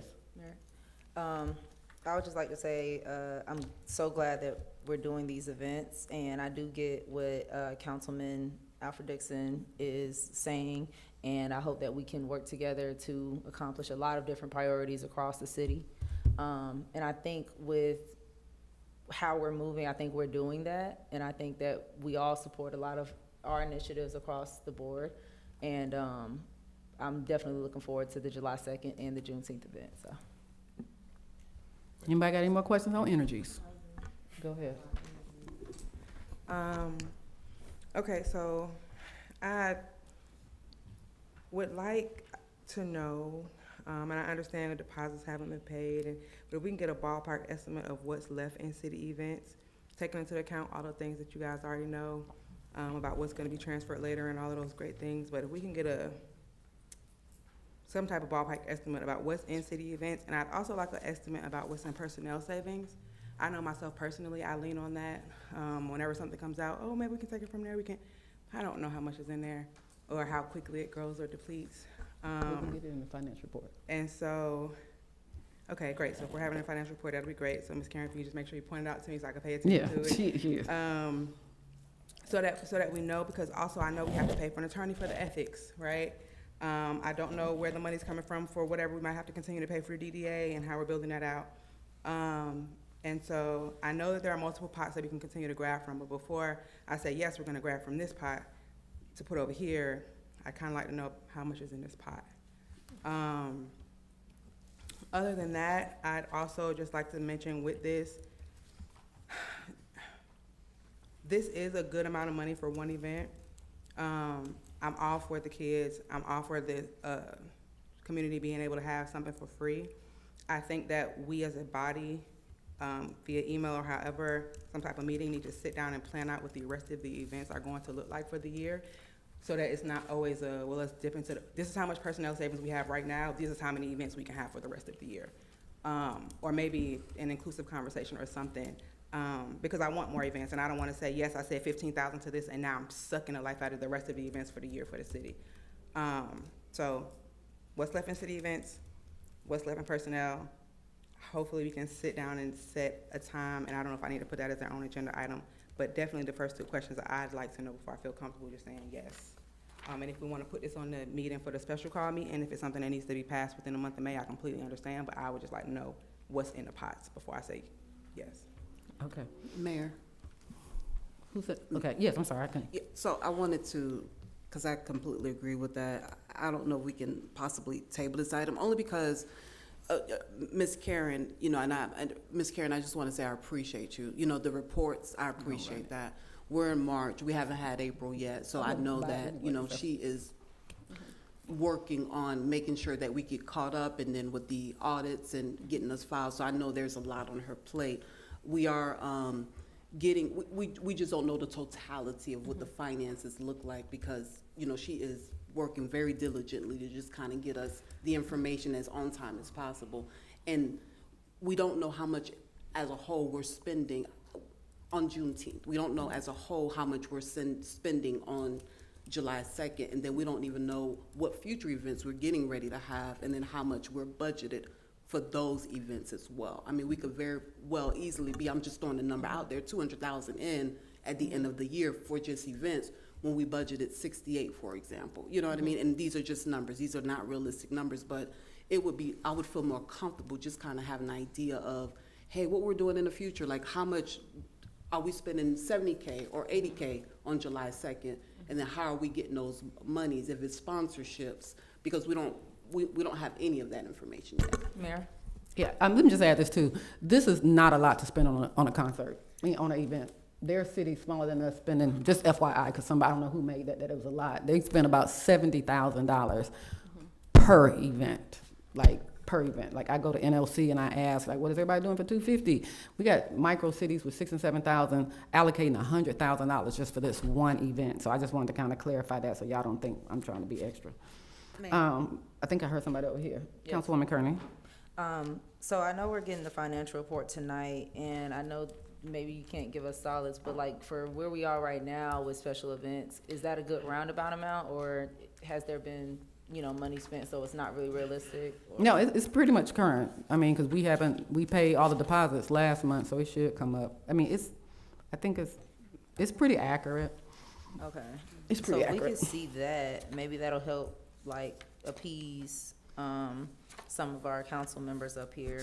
And one of the things we have to bring up, we have had so much trouble, not so much with Juneteenth, but June 2nd, getting anybody. July 2nd, the sponsorships? Yeah. No, not sponsorship, just vendors. Yeah. Yeah, it's almost virtually impossible, which is why we had to stay even with the different ones. So, but if there's a motion on the floor, it's been appropriately second. Let's take a vote and then see where it goes from there. Yes, Councilwoman Messick. I just wanted to share too, I think, I understand where everyone's coming from. I appreciate getting this ahead of time and us discussing budget amendments. I think that's the appropriate direction to go. Thank you. I really do, and I think. I appreciate that. We're trying. I think my personal feeling is, me and kids, I'm in, but I think if we could approve to move forward with this and see the budget amendments next month to make the actual official approval. And if you look in the financial report that Ms. Karen gave us, it says right here we still have $30,807.03. I know a lot of council people were asking. So we've spent 54% of our events budget at this point. But as Ms. Taylor said, we have not yet added in the donations. Correct. That have came in. And so what happens? Yeah, I'm sorry. But we still need to amend that budget because we're gonna definitely, we want to be ahead of the game and not behind. Y'all are saying everything administratively that we're doing. We want to just verify we have one more sweep of sponsorships to come in, and then we'll ask for that line item to be increased. in parallel to the sponsors, and I think right now we're at 27,000. Yeah, about 28. 28,000, we have 2 outstanding. So rather than just piecing it over, we got probably, you think they're being like Truist, we got a few more that come in electronically. And so next month, you'll get a choose to increase that line item. So I think we're good. And just so you all know, we've had great events since I've been mayor, and that line item has never, I don't know how we do it, but I mean, I know how we do it because I calculate every penny. So I think with some certainty, you all can be assured that we will have nice events for the remainder of the year, and we will not. I watch that like a hawk, which is why I said, let's bring this. We are going to need extra because I project what the rest of the events are out, and we've never had a bad event. I really appreciate you all. So there's a motion on the floor. It's been appropriately second.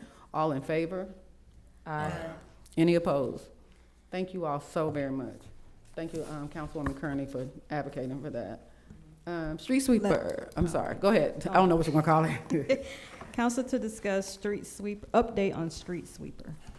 Thank you, Mayor and Council. We had the street sweeper contract that was approved by council. Following that approval, we had them come out. They came out and test swept a couple of streets. And to be quite honest, we were very disappointed in the way that it looked. It just didn't get enough of it up. So what Marcus and I are working on doing, we're gonna have 2 options that we come in and present to you. One is so first off, we're gonna go back and ask to redo the contract to see how much they can do with the approval that council has already given. And if they say we can clean 80% of the streets that we earlier proposed, we'll come back and do that. Or we can try to find a piece of equipment that would help us do the street sweeping in addition to other things. So I think right now, based on discussion, I'm gonna go back and talk with the contractor that was approved by council and talk with them and see how much they think they could do under the current dollar amount. And then if it's, substantially less, then of course we'll come back to council and say, they can only do half of what they said because of the buildup. In looking at some of the data, it has been about 8 to 10 years, we think, since the streets have been cleaned. So there's just buildup in certain places, and it's just going to take more work than just a regular rotating wafer. They call it a wafer, and they're going to have somebody come by with probably a skid steer and scrape it, and then come back and try to sweep it up. So it's the extra labor and the extra effort that it's going to take to get it clean in certain places. It's not like that everywhere, but it was enough that we didn't think we could get the value out of it that you guys require. And also, I want to add to this, because I know we're concerned when something gets approved. This company did come out. They did look at our streets. They gave us an estimate based on having came out and surveyed. And so the areas that he's talking about is because we won't have this every year. It's because of the lack of upkeep. And then so when leaves get wet, then they make this compact type of mush or mud that can't be swept up like you suck dry leaves or something. Yes. So it's not that every year we'll get back to this. We just have to kind of get in front of this. And before we told them to proceed, because it was going to be additional cost, I recall $250 per something. They gave us an amount. So what we've asked them to do is go back and tell us how many of those streets would need to be additional for that amount, and then whether we'll come back to you before.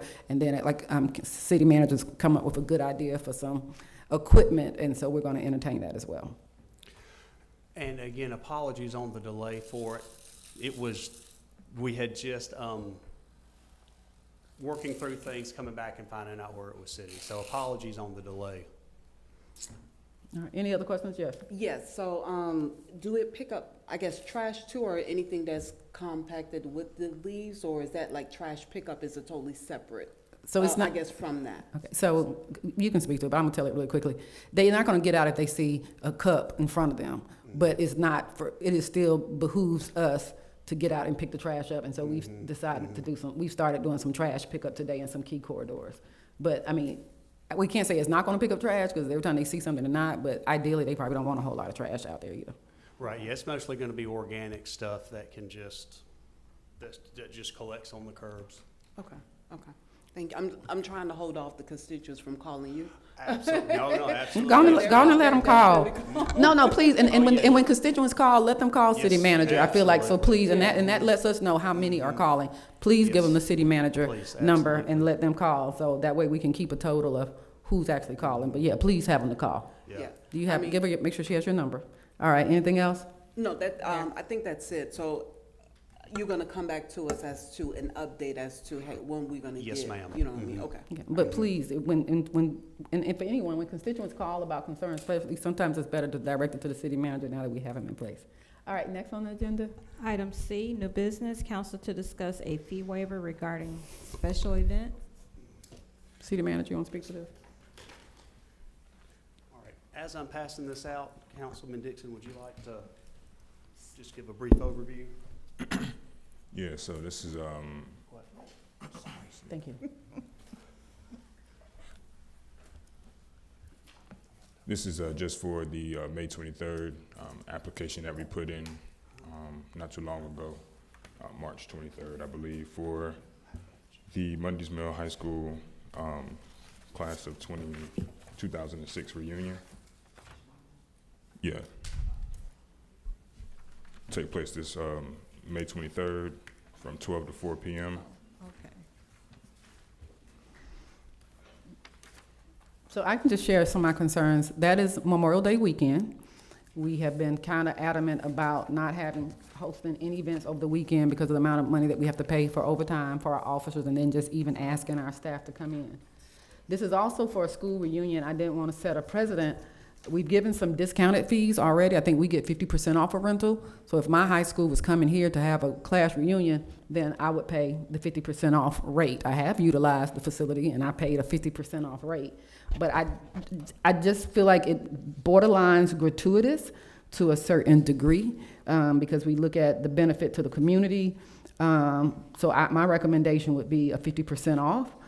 Because as a council person, we had agreed previously that we get 50% off a rental, and then that avoids any type of gratuitous. But I just don't feel like a class reunion should be something that we should donate when we have churches, all type of other Maria will tell you how many people come in here that want to benefit things for the community, and we do not give them fee waivers.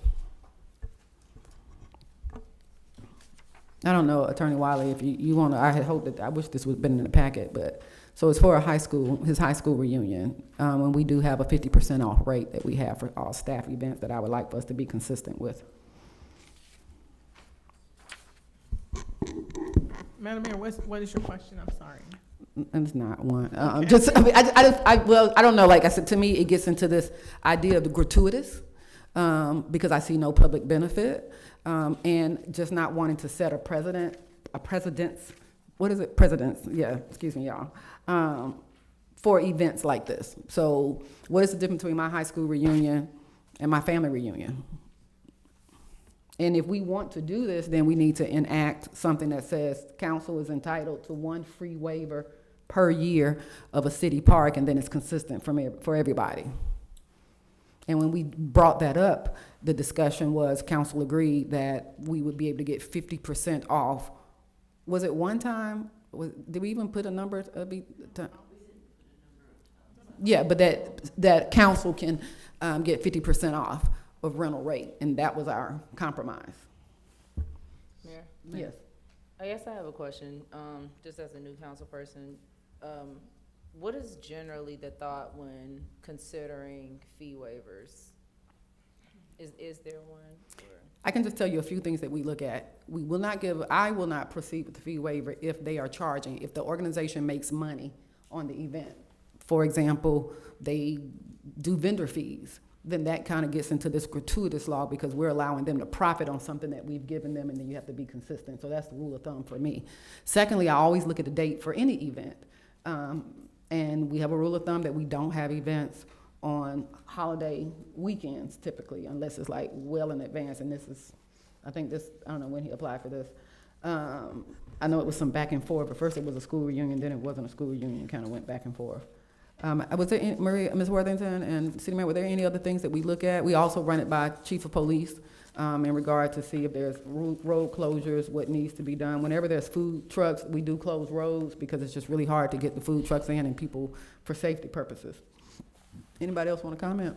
Mayor, I will add that we have to note that the fee waiver is for the space, not the staffing. Okay. So people who receive fee waiver for the space Yes. still have to pay for the staffing. Correct. Councilwoman Fox. Okay, so I know that, it sounds like you guys made that agreement with the previous council. I think that maybe with the new council, we should probably revisit that agreement. I'm okay with each council member getting one event waived. I'm with Chief Cato. I don't think that should apply to staff, because that's not, you know, like, that the citizens shouldn't bear that cost. Whoever the council member or the elected official that is throwing the event should be responsible for that. But maybe we should take a step back and possibly look at what the previous council put into place, and maybe we want to change it as a governing body. I mean, we definitely can, but as of now, at this particular point, that's what I was just stating what's in place. We can go back and look at everything that they approved and redo it. But the other thing is it's a holiday weekend and getting officers to work. We are going to need public works, and I'm just not sure we're going to get public works to work that weekend. But if we do, then it's double time because it's a holiday. So they'd be required for that, and it would probably require 2 to 3 people. And you're asking for the large amphitheater? Small amphitheater. The small amphitheater. So it's just the market area. So y'all won't be anywhere beyond the market area.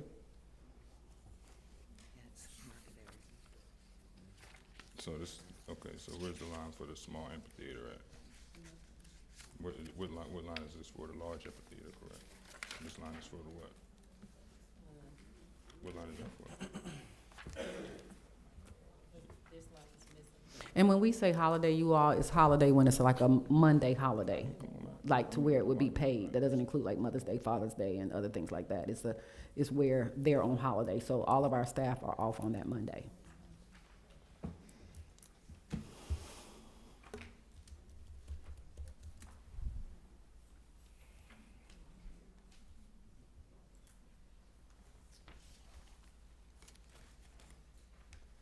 Mayor? Yes, Councilwoman Fox? Chief, could I be trained as a temporary officer? I mean, I would like to come in and make some overtime money. I mean, you know what I'm saying? I don't know if Chief thinks that's too funny considering the number of staff that we have. Just for clarity, Councilman Dixon, that market area is those 2 covered areas up on Lee Street. The small amphitheater is the one where the flagpoles are.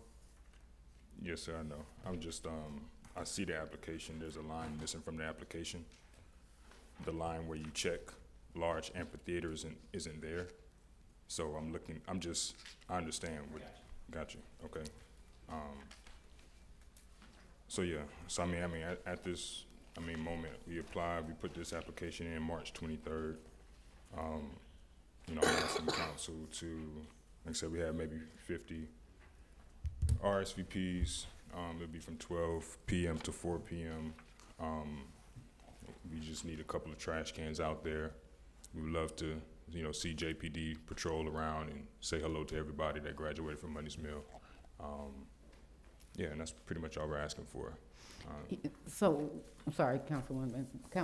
So that may be what you're asking for, but we have a standard in regard to what we do when we haven't, and that administratively we won't break down. I can imagine you all will have more than 50 people at the event, and so there's a certain standard. We're not gonna just throw trash cans up there. There has to be 2 staff, public works staff people, and plus two officers. So if you all want to choose to pay that. But I think when this originally came in, did it come in for a waiver? It just came in. It wasn't requested, and then it. When did the application come in? Dixon, March 23rd. At the end of March. But was it for a waiver? No, it wasn't requested. It's just the application. And I believe in previous communications, I've always expressed that everything that I'm putting forth is community-based, so I would always, it would always be expected that this is a fee waiver. Yeah, but I think this is a little different because this is very personal. This is your high school reunion, so that can't be community-based. I mean, I definitely wouldn't consider it. But again, if we want to make it to where every council member has access free to an event, it just needs to be standard. I mean, that is a bad standard to set, especially when we already went in and said 50% off. Like, this is a class reunion. So if I come before you all next month with my family reunion, y'all gonna be okay approving it? I would be. Huh? I would be. With my family reunion? Oh, then, yeah, approve it. Well, I think maybe not putting it on a weekend, though, because administratively, I don't allow them to work on the weekend. So I think the biggest thing is that it's a Labor Day weekend. And if we are at council, I do, even though we said that we would give, so I might want my check back then.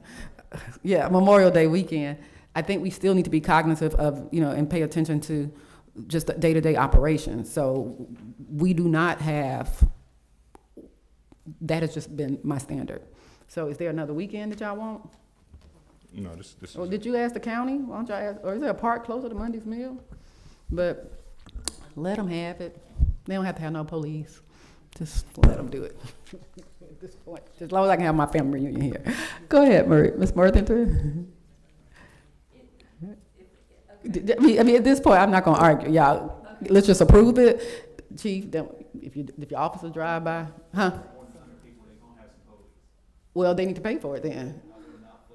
I know, but I'm not gonna flex on us paying for it. So we can approve it now with 2 police officers and then with the agreement that those police officers are paid. I mean, y'all, we can't just, yeah, we gotta do something, like. Mayor? So what's your recommendation, Chief? How many police officers? Our standard is 1 officer per 100 attendees. Okay. Is there alcohol? Y'all having a class reunion with no alcohol? It's from 2 to 4, family friendly. No alcohol? You want some alcohol? No, I'm just saying, the class reunions, I'm just saying a class reunion with no alcohol, I'm just asking. I won't come anyway, I'll be out of town, but anyway, Councilwoman, Mayor Pro Tem, I just wanna make sure if somebody have some bottles there, they gonna get ticketed. Go ahead. I'm sorry, yes? I just have another question. Are we waiving the certificate of liability as well as the safe serve per food truck? I wouldn't want to, but I don't know what pleases the council at this point to get to the next item. Yes, Councilwoman, Mayor Pro Tem? I thought you had your question. Mayor, Okay. Yes. I'll entertain a motion. Wait, I said mayor. Oh, I thought you were gonna do a motion. I guess so, just for clarity, so we entertaining, paying for, so they're gonna pay for the 1 police officer, but 2 police officers. You all are paying for 2 police officers. No, that's not what, come on, hold on for a second. No, I'm just asking No, questions. all right, I got you, hold on for a second, okay. You said, wait, hold on a second. Councilwoman Kearney was speaking. Go ahead. Okay, because I'm wondering, okay, so 2 police officers and then 2 public works individuals as well? Well, we probably won't have public work. They said they'll clean up the trash, and I guess they'll dump it too. Okay, so we don't need a public works. We do person. need them, but again, I don't know if we're going to get public works. It's a holiday weekend, and so it's only a courtesy. People make arrangements with their families, so now I got to see who's available to work, and I'm not going to force them to work. And I don't want Marcus to have to come up here, because that's typically what happens. We don't have people, then Marcus comes up and Chief comes up, and that really is not fair. That's getting kind of old, Okay, so my question is. and it happens a lot. Are they allowed as the people putting on the event to take on the risk and do the cleanup and not have to pay a public work? And we don't also have to provide a public works person? Is that a possibility? That is not this is a public forum, and that is not the standard that I want to set for the city, and that's the standard that we have not had. When we have events like this, you all, we meet administratively and decide what is best for the city, no matter who comes before us. Okay. It could be Usher, but I'd be like, look, what do we need? So we don't just say, here, take over the park. There is a standard.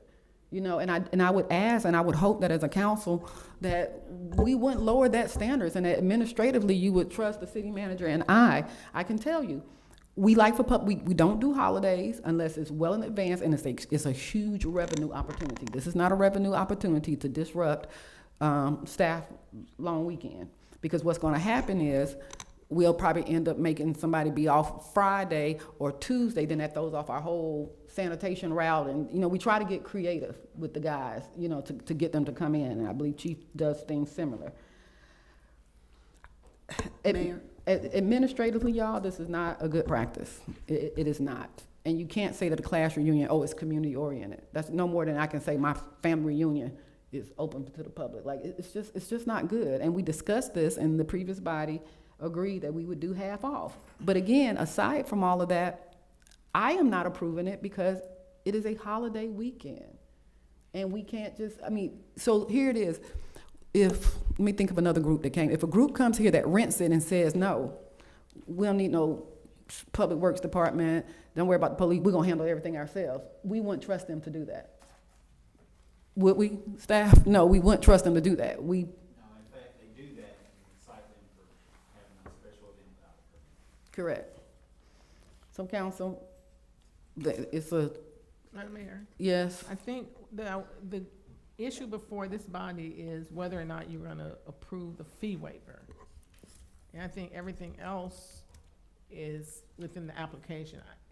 Is that my understanding? I Not think- that you're approving the application, but is this body going to authorize the fee waiver? And I think we're Well, talking about some technically- good things, but I think we're Yeah. going beyond what I think the ask is for this.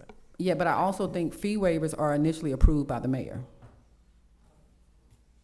Not fee waivers, applications. Yeah, I'm sorry, applications. They come before me, even before anyone asks for a waiver, to make sure logistically and administratively, this is something that we can follow through. I didn't know this was this just got added to the agenda. So I'm really just seeing the application. But because it's a holiday weekend, administratively, I wouldn't approve it and would suggest another weekend. That's just the way this is set up. That's the way it's always been. So unless y'all want to Mayor? take that power away from me. Mayor, I'm sorry. Yes, yes. So I just want to make sure that I understand. So this came in March 23rd, right? I don't remember what's going on. Correct, but then, and Maria gave it to me, and then he held it up, and then it had all of the payment amount, and then he said he wanted a waiver. And so because he's a council person, out of courtesy, we put it on for the waiver. Okay. So I understand Jonesboro Police. Are we able to partner up with Clayton County Police as well as Sheriff to see if they want to do some overtime and we don't have PD, for example? This is not just for this event, but future. That's number one. And number two, I would say as elected officials, we would be responsible enough as a governing body just to kind of make sure we personally go the extra mile. So like if we did have to cover public works and the trash or whatever, I think we would just have some about ourselves that we're going to make sure that we set the standard, right? Because we do. Like, Mayor, I agree with you. Wrong. I'm not trying to compromise the standard. And I think That is that not together we can uphold that standard. And then we're elected officials in our own right where I'm not above picking up trash in the yard or in the entire, and tell my family members, hey, y'all come on and pick up some trash. So I'm in agreement with this. I do think that we should visit the policy because I agree it should be across the board, whatever. But as Attorney Wiley said, whether or not we want to, for this particular event, extend a fee waiver. And yes, Mayor, I would definitely do it for your family. I would do it for Mayor Pro Tem, Councilman Kearney, the other Dixon, and Messick. So let me just say this, and not to have to give examples publicly, that has not been the case by certain council people. Yes, current council, you cannot make that assumption. That is the only reason I'm pushing hard on this, because it has been abused in other places with current council. So I would feel comfortable if I can have a chance to talk to Mr. Hurd to see if we can have public work staff. Again, I do not want Mr. Hurd having to be the only person working, just like Chief. I don't want him to come up on the weekend. So when I knew it was a holiday, but. Mayor, And that's it's also a busy holiday when we think of like officers riding by. That holiday, every park that we have is at max capacity. And this park will be at max capacity. The pavilion will be up and popping. It gets to be busy. And this is on the actual Monday, Tuesday, the Sunday. But, you know, to me, it's no regard for staff, but y'all have. Mayor, so that a staff member can be off public works, I can volunteer to come in and pick up some trash. Can you drive the trash truck? Because what happens is they have to get the trash truck. Can you do the trash truck? I'm covered by insurance because I'm an No, I don't think elected you got a official. CDL. But no, I'm not joking. So what happens is our trash canisters get full and then the trash ends up being, so at the end of a big event, somebody has to come in with the trash truck and dump the trash truck. It's just not grabbing bags and moving them. That's why I said at some point, we just have to respect administrative decisions, I would hope. It's not like I'm against a reunion or anything, but at least getting a nominal fee allows us to recoup the cost, even if I did provide staff to be there. So I think just a nominal fee for even, this is not like a city center where you come in and clean up after yourselves and you can take the trash out there and I just tell Marcus, make sure somebody picks it up.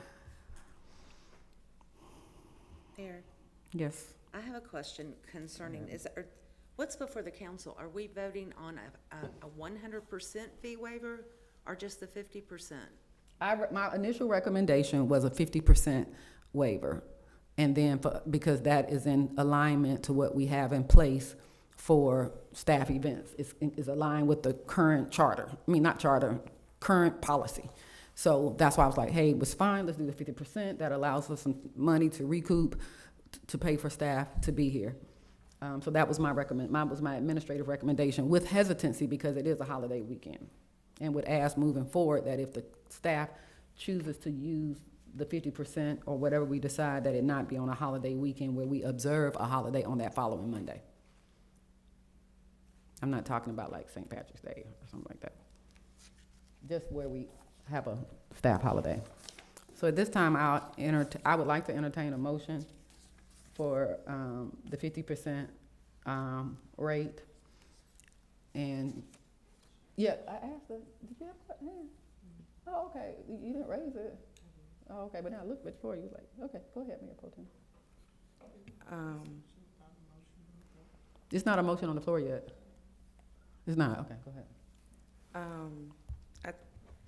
I think my question, I'm for, I don't know if you like to say, I like the idea of you talking to Public Works. I know I've had conversations with Public Works just talking about events that like just bring children that I want to throw in the city. And it's always, or from certain members of Public Works, it's well, let me know if you're doing it that Saturday so I get that overtime. And so I know that this holiday though is a holiday that people tend to prioritize things with their family. But I don't know the family dynamics of every Public Work member to know if they would prioritize money or having a day off. And so I think it's worth a conversation with them before we just shoot it down. Also, as far as the administrative portion of it, what's a typical turnaround for someone? I think my hesitancy with the date is, in this first packet, it says that Ms. Maria sent it to, it has Mayor Sauter, both Dixon brothers on here on the 23rd of March. And so I would have assumed that the email within the first 3 days, 5 days would be, hey, it's on a holiday. Do you have another day in mind? Unless that being as opposed to that being a conversation now, because it's hard to go with RSVPs 2 weeks from the date of the event and come up with a whole nother plan. I think it would have, or I guess my question would be, what is the typical administrative turnaround? If we are to honor the administrative practices, which I'm okay with, but if the administrative practices kind of fell through the crack for whatever reason, whatever holdups, then we should honor that it failed too. Yeah, it didn't fail in this time. Councilman Dixon, there was conversation. It's never anything clear and dry. So as you can see here, the fee computation was calculated and provided for him in a reasonable amount of time. And then at that point, I think he might have asked for a waiver. I don't have any additional documentation on that. Maria came back to me.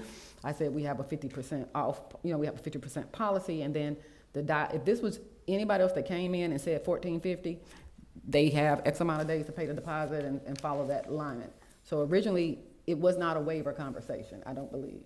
But I get a number of emails and applications, so I kind of have to review. I hadn't heard from it or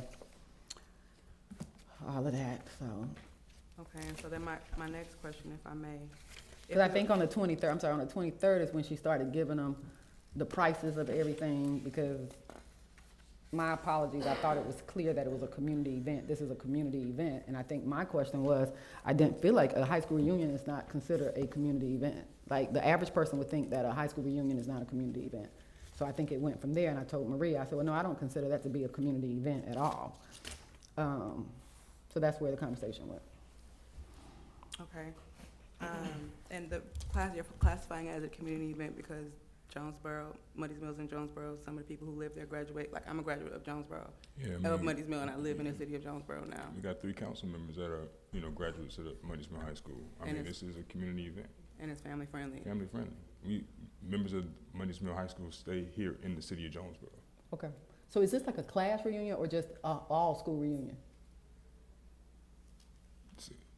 I mean, Class reunion, like class of 1988? yeah, it'd Or be- all school? It'd be different, various classes. I So mean, this is that'll a be- whole that'll be all-school president, reunion? But there'll be the 2006 class reunion. So it's I'll the be so it's present. the 2026, your 20-year class reunion? Right, I'll be present, you know, I'm 05. Yeah, so it'll be more than 100 people, I mean, just FYI.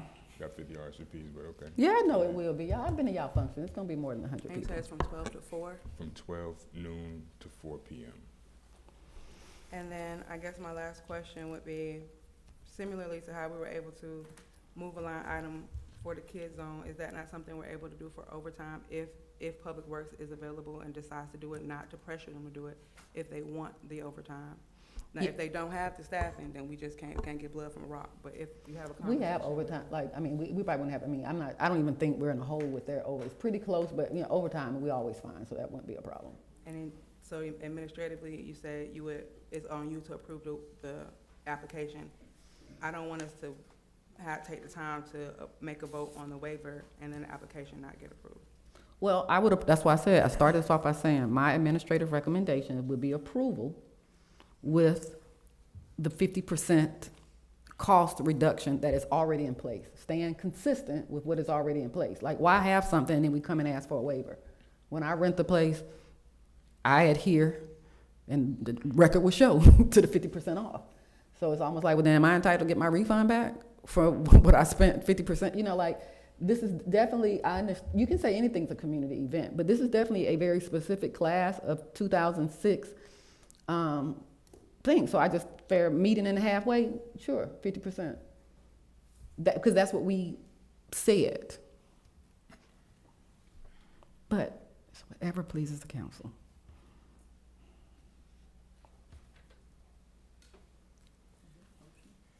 No, there's no motion yet. I guess I'm Mayor. Mm-hmm. Going back to the original. Yes. Our colleague is asking for a fee waiver. Are you entertaining a motion for a fee waiver? The total fee waiver with him paying, or that their group paying staff support? A fee waiver, and they are responsible for all the overtime incurred by Public Works, yes.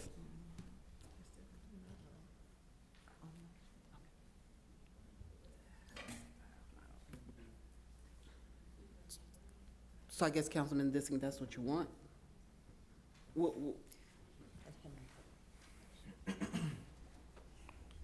So, I mean, I'll go ahead and make a motion to approve.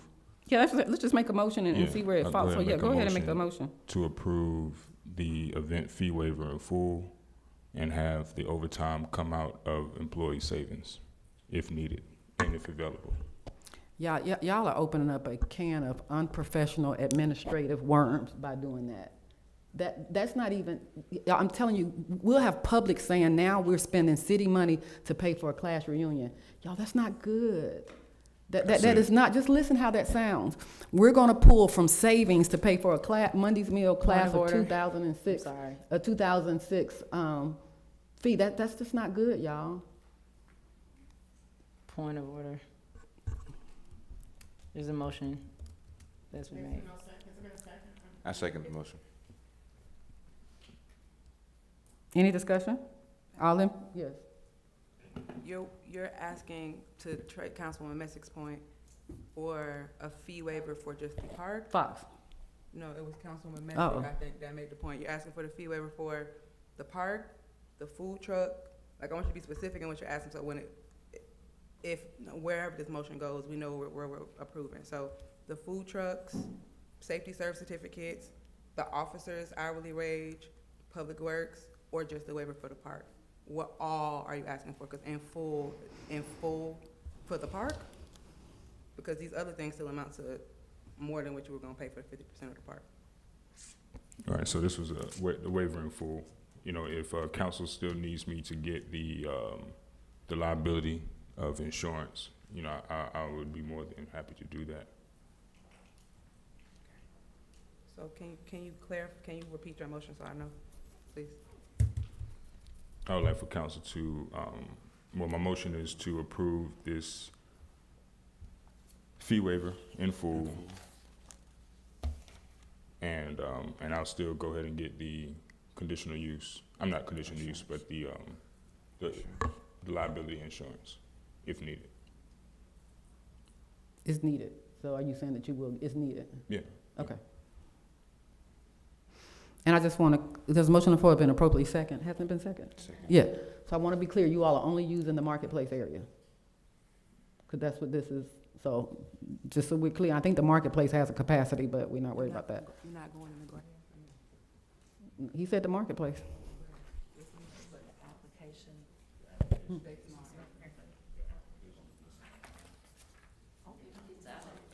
Small amphitheater?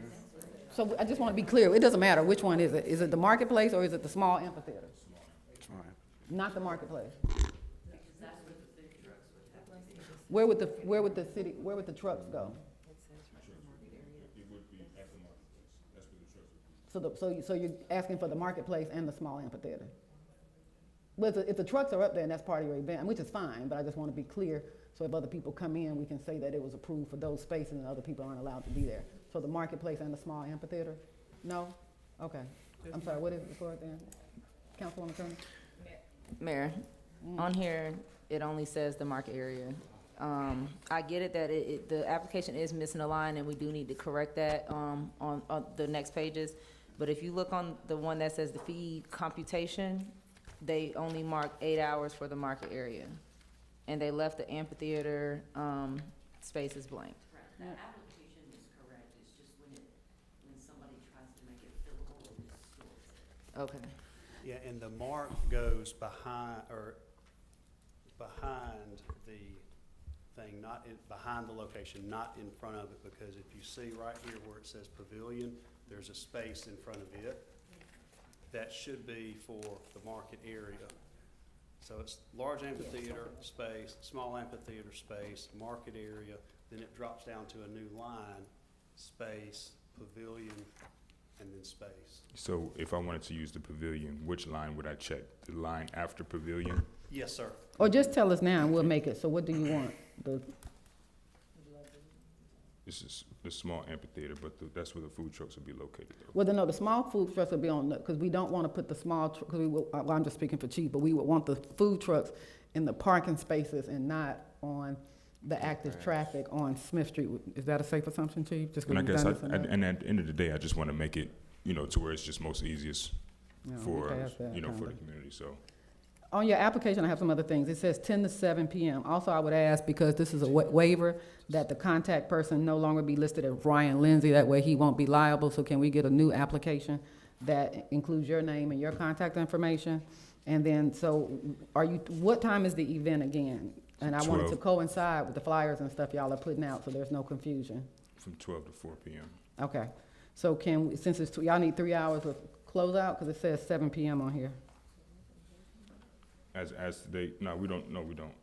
Okay, so what time can I put there? 6 p.m., 5 p.m.? 5 p.m. is fine. Okay. And 11 a.m. or 10 a.m. is still good? 11 a.m. is fine. Okay, perfect. So Maria, if you could go print a new application, a blank one, and then we'll go ahead and vote, but before he leaves, we'll get it modified with all the correct information. Is that okay? I think we have some copies. Okay. Okay, so there's a motion on the floor. It's been appropriately second. We just made some time adjustments to the application. Yes. Madam Mayor, I think there may be some clarity that Madam Clerk needs with respect to the motion. Okay. Based on the additional language regarding the certificate of liability. Madam Clerk, will you repeat what you understood the amended or expounded motion to be, and then we'll see if Councilman Cameron Dixon will amend his second. Currently, I have a motion to consider a 100% fee waiver or in full, along with getting liability insurance, and he did mention overtime to come out of employee savings. No. So that's scratched. Scratched. That was the motion, though, that was passed. The motion, that was part of the motion that was seconded. Yeah, we need to clean that up, y'all. That's not good to say publicly. So when Mayor Pro Tem Miller asked. Okay, that's him fine. We to can. scratch- It's just. Okay, to restate the motion, I did. she asked him to explain his motion, so he explained it by adding the additional language. So we have two options at this point. We can go by the motion as made and seconded, or if we want to revise the motion, that's up to Councilman Alfred Dixon, if he wants to revise his motion anyway. But the motion that was made and seconded was to waive a 100% waiver and any employee personnel costs to come out of personnel savings. That was the motion that was properly made and seconded. All in favor? Aye. Any opposition? Aye. All right, that's two opposition. Thank you all so very much. Next on the agenda, Could you clarify, I have one person that opposed? Mayor Oh, and two? Okay, Tracy Messert. thank you. Next item, council to discuss the crosses for Memorial Day. All right, I had actually prepared this statement before, so it was easy for me to print. I want to take a moment to speak to you about something that means a great deal to all of us, how we honor the veterans of Jonesboro. First and foremost, let me be clear, our commitment to recognizing and honoring those who have served our country is unwavering. The men and women who wore uniforms deserve our deepest respect, and that will never change. Recently, we've taken a closer look at our Veterans Flag Display Program. While it was created with the best intentions, we've identified a couple important concerns that we cannot ignore. Some of the names submitted were not fully verified for military service, and as a city, we have a responsibility to ensure that every individual we honor is properly vetted and recognized with accuracy and integrity. In addition, the original program allowed for flags to be displayed indefinitely for a one-time fee of $25. While well-meaning, this structure is not financially sustainable for the city over time when you consider maintenance, replacement, and program administration. Because of these issues, we have made the difficult but necessary decision to temporarily discontinue the current flag display program while we reevaluate and improve it. I understand that this may be disappointing, especially for families who participated in good faith. Please know that this decision is not about taking anything away. It's about doing the right thing with the dignity and care of our veterans deserve. Our goal moving forward is to develop a revised program that, one, ensures proper verification of service. I've spoken with the VFW as well as what's the other organization? And, beg your pardon? American Legion, and that is a standard practice across all services that any recognition of veterans, they hold that extremely high, that we have a vetted service. That did not occur. And also maintains long-term sustainability and provides a meaningful and lasting tribute to our veterans. We'll be engaged in the community. Councilwoman Kearney has agreed to lead our Veterans Memorial recognition, and she's also including veterans and their families as we redesign this effort. Jonesboro will continue to honor its veterans, not just in words, but in thoughtful, lasting action. So thank you for your understanding, and thank you to all those who have served. Madam Clerk, you can add this to the record. So I hope that what came up was when I first got here and inherited that, there were flags that were broken, there were flags that were named, and me being the person that I am with a strong military lineage in my family, I asked Pat Daniel, where are the forms and where was this vetted? They were not vetted. So I can walk in and say, Colonel Leonard Sarter, Army, and pay my $25, and therefore he had a cross. Veterans across the country despise that type of memorialization. And so what we've done is created a flag field. We have not discarded those. We're trying, Pat most recently within the last month has given me a list of all of those, and we're just trying to revamp a process that is respected by our armed forces. We are also hoping to get funding and may have to come before council to create a lasting veteran memorial in the place of our inoperable fountain that has been inoperable. And so I've asked Councilwoman Kearney to lead that initiative. If anyone is able to join us, she has some very select members of the community that are veterans. I don't know if anybody's currently serving, but that is where we are with that. Yes. I think that's a great idea. Something a little bit more permanent that looks nicer.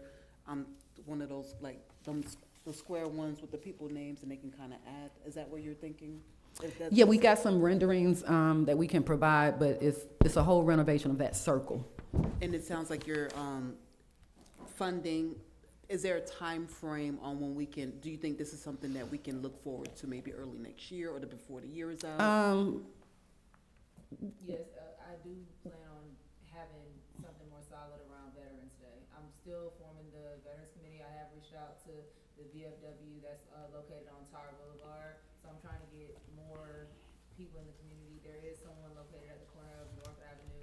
Fayetteville Road, that's a Marine, so I'm also hoping that he comes on board. Oh, sorry. And I'm also hoping that he comes on board, but yes, I'm hoping it'll be definitely more solid by Veterans Day.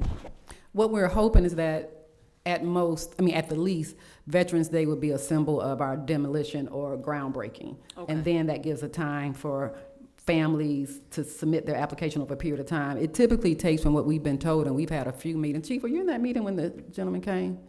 Yeah, and so he's saying that it takes about a year cycle, and we talked about whether we're gonna have people buy bricks, whether they're gonna be engraving, but it's kind of like a process, and I just want it to be done well. Okay, so And that's it good. will, I can tell you though, council, as we're thinking, that it will probably be about $100,000 budget item, just because the fountain needs to be removed, it needs to be some repurposing, and we would need to have a civil engineer involved, because it's granted in the weight of it. Thank you all so very much. Good question. Thank you. Yes, Councilwoman Messick. I just had a few questions. So the crosses, where are the crosses? I have 3 family members that had. Would you like them? They're still stored. We have not, as I said, we have not discarded any crosses. They are all hanging. Beg your pardon? Well, we need to make arrangements for that. They're located, city manager, in that place that we were supposed to be cleaning out. They're hanging up against the wall. So I just want, again, everything needs to be equitable. So when we get ready to distribute, because you know yours is there, you can grab it. We just want a formal way of notifying everybody at one time and having like an organized way to pick it up. But you can definitely, it's definitely available. They have not been discarded. Okay, so awesome. Those were donated by a ministry group. They're the ones that assembled them. We didn't spend a penny as far as the construction of those. So I think we need to definitely recognize that group, as for years and years, we would bring damaged ones and they would do the repairs so that they could go back out. You know, I think that's something that we should recognize. Okay, if you put that in an email to me, please. And as far as verifying our veterans, very simple. Every veteran has a DD-214, I'm sure. Yeah, and that's why I was wondering why it wasn't vetted. It's really simple, but for some reason. But I can't, maybe I think too highly of our citizens. I can't imagine someone trying to falsify. They do it all the time. A cross, a They do it. memorial cross. They do it. Trust me. Yeah, they do it all the time. And veterans have told me that. They were the ones like, hey, Mayor, like, what is your vetting? They do it all the time. They may have taken their service very serious, but then got a dishonorably discharge, and so this is the way that they can honor themselves. They also fake rank. So unfortunately, it happens all across the country, which is why there is a vetting process. I don't know why the previous administration, it was really simple, bringing a DD4. We have people that probably do not have an honorable discharge, and the standards for veteran memorials require that they have an honorable discharge or either have died in service. All right, thank you. And I hope you all that this cross is like a touchy subject, but I think this is a way for us to really address what needs to happen in a way, and then you all support would be greatly appreciated. All right, economic development report, somebody? Oh, city manager. All right, thank you, Mayor and Council, providing economic development report for you. Under the design category, we continue to work on the overall eye appeal. Specifically, reached out to AAA Signs. They're a signage company that is just right up Jonesboro Road. I didn't realize they're not in the city, they're right outside of the city, but they are a local vendor. I have reached out to them to get some quotes for replacing some of, if not all, of the street name signs that we have here within the city. Started that conversation. Continue to work on the overall eye appeal. It starts with the basics, picking up the trash, making sure limb and leaf and debris pickups are made, and just following through with code enforcement and code compliance. Some of the updates from stuff that continues to be in progress. We continue to work on the nuisance blight and abatement program. We are at the title search and notification for the property owners. We have a couple of events coming up with our comprehensive plan. We have a community outreach event on the 19th that we will have a table out. We have our first ARC-led steering committee meeting on the 20th at 11:30 here at the City Center. Going into the organizational section, we continue to work and are starting to work on local business engagements, just talking with folks as they come in, trying to find services that the city can use with businesses that are located in the city. Continue to work on our connections with other organizations. We had a very, very positive tour with Clayton County and GDOT. I want to thank Councilman Dixon and Councilwoman Kearney for attending that with us. It was very informative. We made some really good connections, and I was able to ask DOT several questions that we've needed to find the answer to. So I don't have an answer yet, but they're looking for it, so that's another step in the right direction. Aerotropolis the Atlanta Airport CID, we have had 2 meetings up there about potential partnerships and just different opportunities that are available. Council for Quality Growth is the one that usually presents that, and it's always good to get out and network with our coworkers and compatriots. Several of us attended the Atlanta Regional Commission's Housing Summit up in Duluth. It was quite a drive, but it was a very good conference talking about some of the new things that ARC has coming out to support housing and identifying the housing that we need within our area. Under the promotions category, we are working on a banner project, which is where the businesses can purchase banners with their logo on there. We are going to also add some additional banners outside of that area just to reinvigorate and refresh the downtown area. The town hall reception, we keep having a shifting date on this, unfortunately, but June the 2nd is our next date. 12th. 12th? Well, no, maybe the 2nd. So we have that coming up. We're working on marketing material and whatnot to get to help promote it. Working with C. Clayton on the light updates for downtown.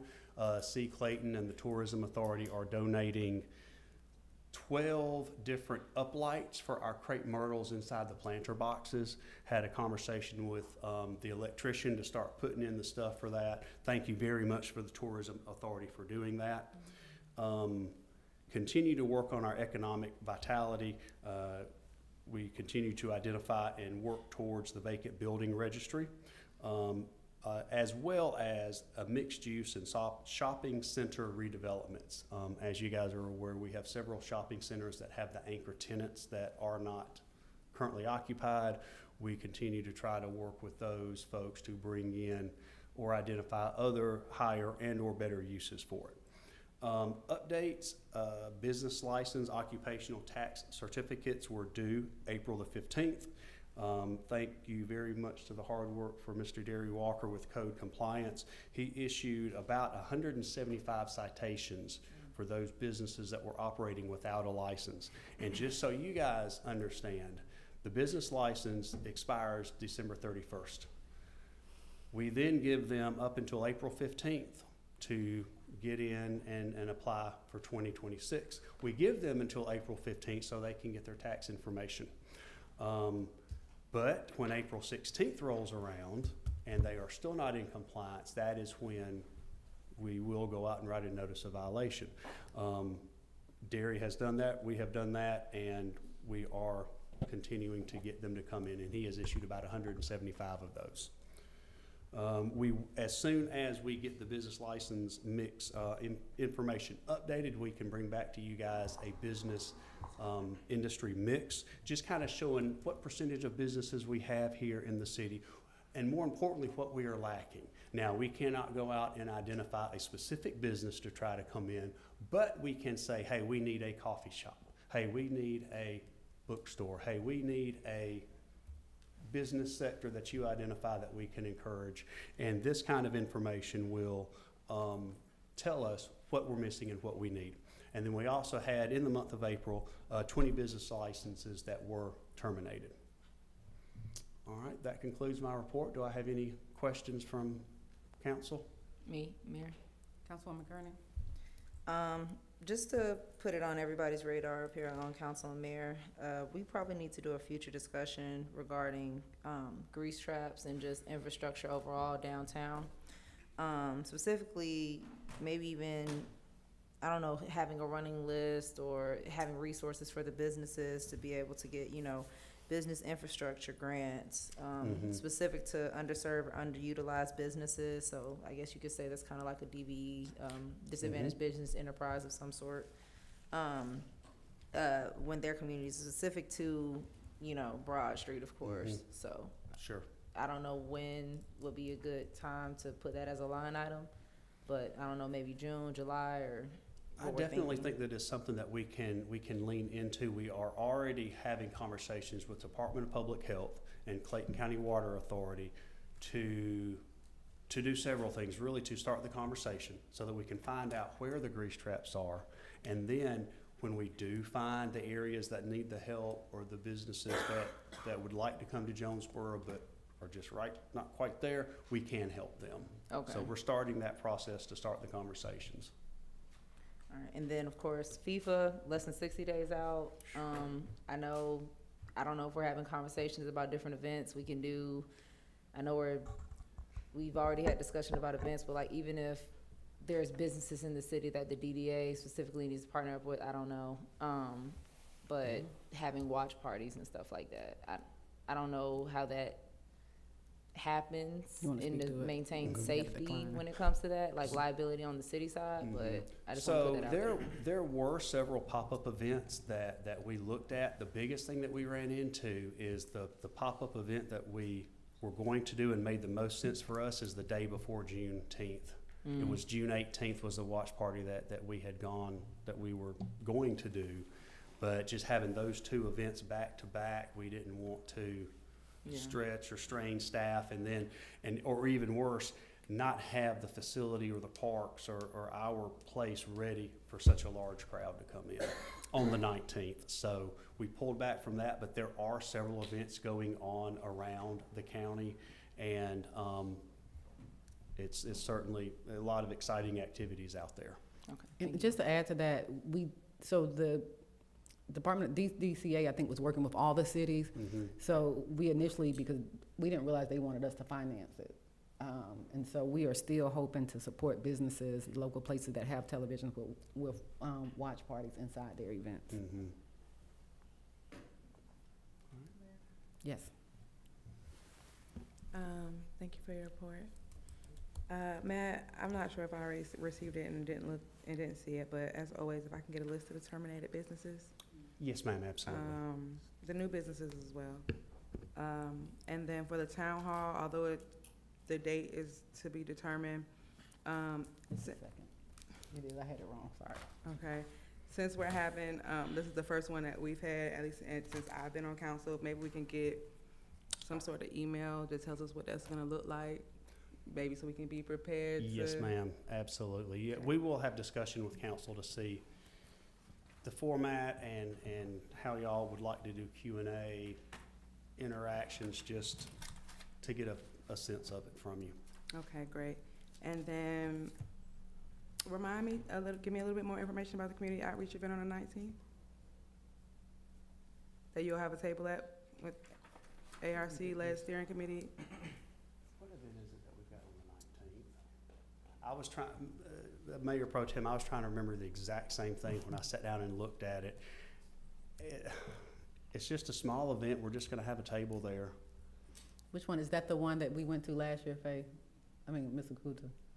It just popped up, didn't it? Yeah, we just got it today. So I don't remember what it is. It's the ARC business, we went last year and didn't have a table, so I'm glad we're having a table this year, but we will get it and forward you that information. Taylor, do you have it?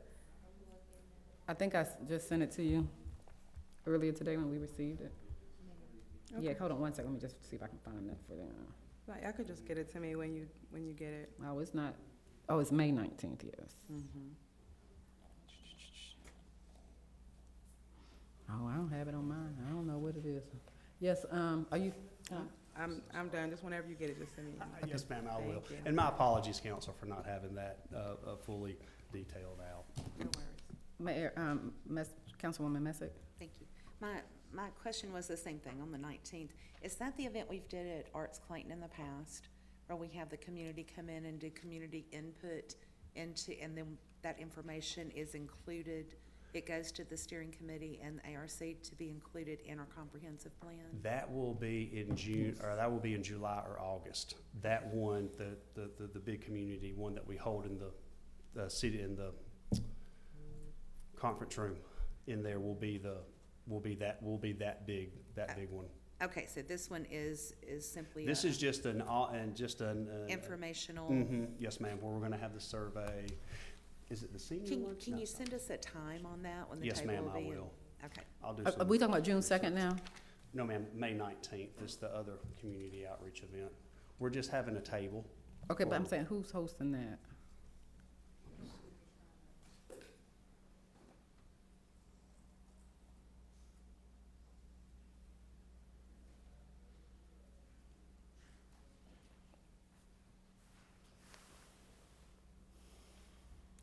We'll get you that information. I sent it to, it's ARC oh, that's June 3rd, so. I don't see a May 19th event. We sure we got the right date on that?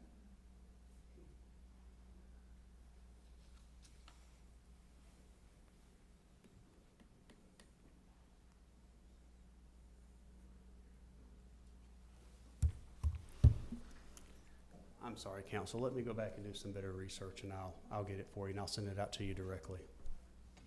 Thank you. Thank you all so much. Was there any other questions for city manager? All right, thank you all so much. Financial report?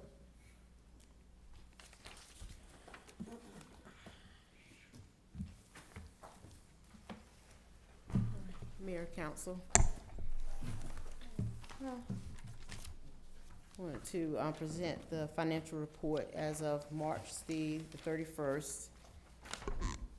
And on the second page, do you have a clicker?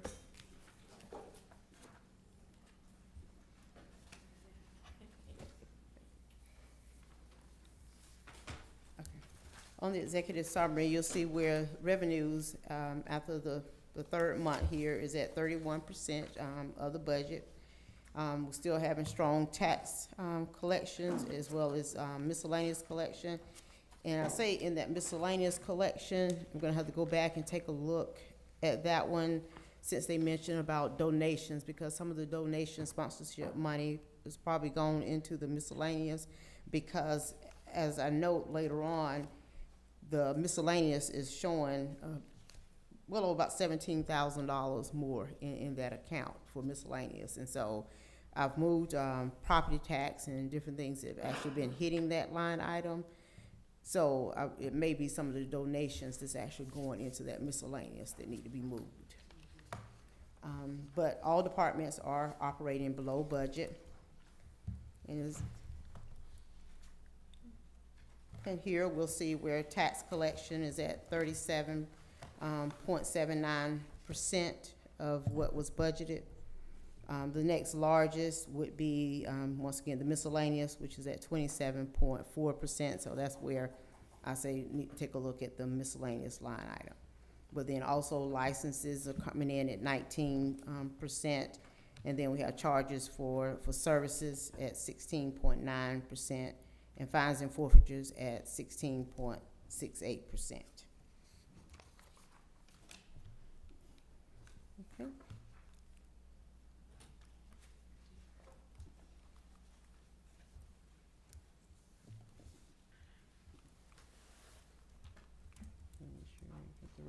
So here I want to look at the mayor and council. This is on the department expenditures. And so we'll see where mayor and council, they're at 16.52% of their budget, which is still at a good position for the third month, which is the first quarter. So as long as it's 25% or less, that's good. You will see where general administration is 37.27%. And that is because it's part of a budget amendment that's gonna come before you all to actually cover. It was for some LED lighting that actually went into Public Work budget, so we want to do a budget amendment for that particular item because it wasn't a part of the original budget. So that'll be a budget amendment that'll come back before you. Not Public Works amendment, as far in the general administration, there was a budget amendment. And I apologize because I thought I had it here with me. No, here it is. It's general administration. It's going to be building and facilities, which is over budget by $54,860. And so it's going to be a budget amendment that comes before you. I recommend you pull it from prior year. Public Works, their budget is over by $16,000, and that's going to be a recommendation that we pull that $16,000 from the contingency line item because you do have $174,000 in contingency. And so I will remind you of that contingency because that contingency is something that you can use, like you were discussing just a minute ago about pulling fees and things like that from salary savings. You have the contingency for things that you haven't budgeted, so you can use contingency to cover that, which is the $174,000 in that line item. And of course, our fund balance hasn't changed yet because we're still working on 24 and 25. I'm actually loading items for 24 and 25 at one time. I told the auditors I want to get done with auditing for a while. So I want to give them everything that they need at one time. So when they finish 2024, they'll have what they need for 2025, and they can just move right into it without having to, skip a beat. And then we have a hotel motel, which revenue, of course, when that revenue comes in, $9,600, so $9,649, it goes back out to the Clayton County Convention Visitor Bureau. So it's just money in, money out. SPLOS revenue is coming in at $382,551. Expenditures at $786,163. And of course, revenue will continue to come in because we've only received, I want to say, January and February by the time this March report was actually created. So we have received April. So the numbers will start going to where revenue exceeds the expenditures. And then, of course, solid waste, we have revenue at $162,203, expenditures at $42,043. And our cash accounts, right now, we're at Truist with $4.3 million. Georgia Fund still at the $2.8 million. Of course, municipal court, we have the $3.4 million that's there. And then I note that there's going to be a transfer to the general fund of $689,609.94. And that's from where I mentioned in February that a transfer over the course of 24 and 25 had not been completed. So that money will come back into the general fund.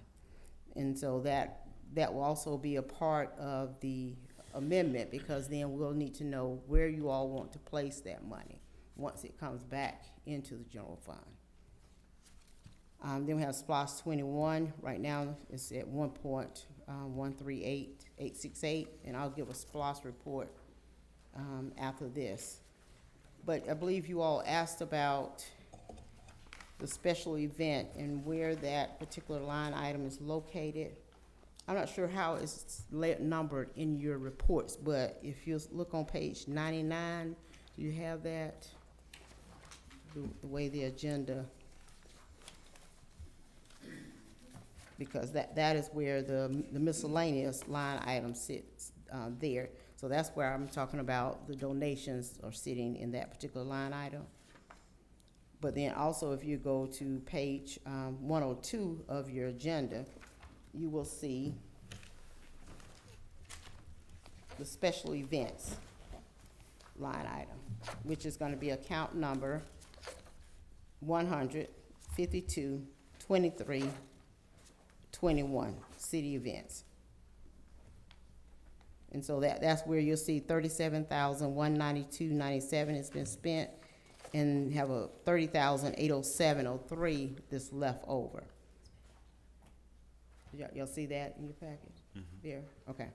So that's where the donations will go. So that $68,000 will be increased, and so then it will cover and cause that $30,000 to increase this leftover.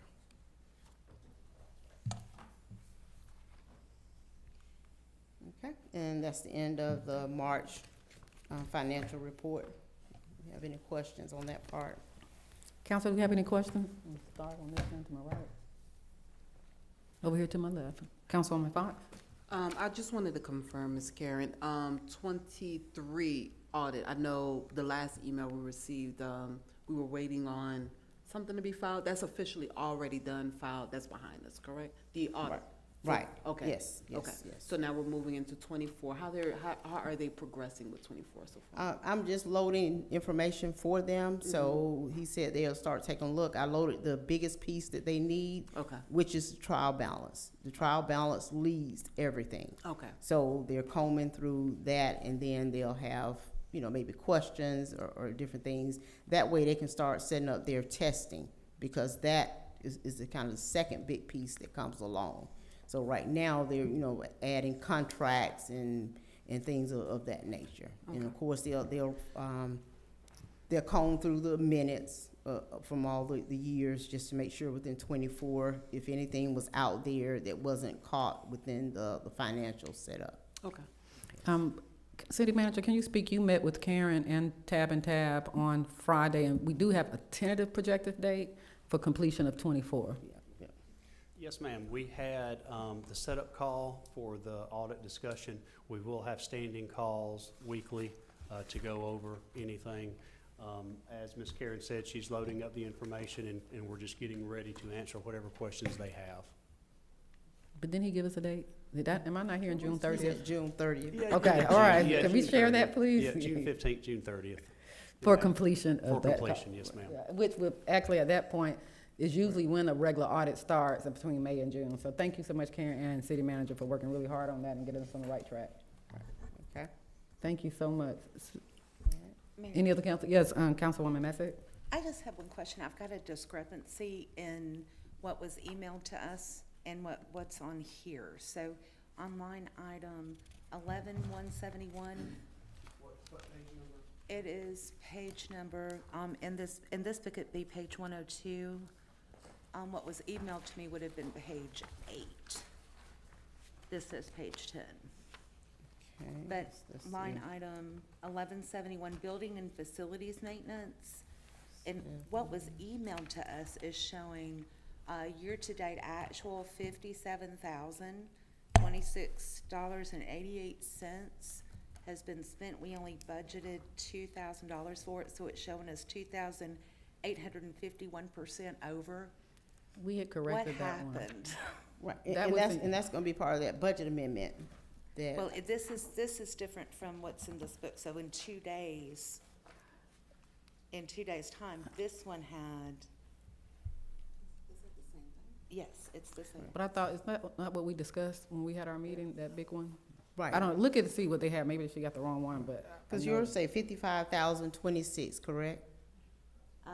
Yes. Okay, so that's what is over budget, but we only need $54,860. It says that's what's over budget. don't This say is that. under building and Mine don't say facilities that. maintenance. Right, So so this is where you were talking about on the building and facilities over budgeted. correct. Okay.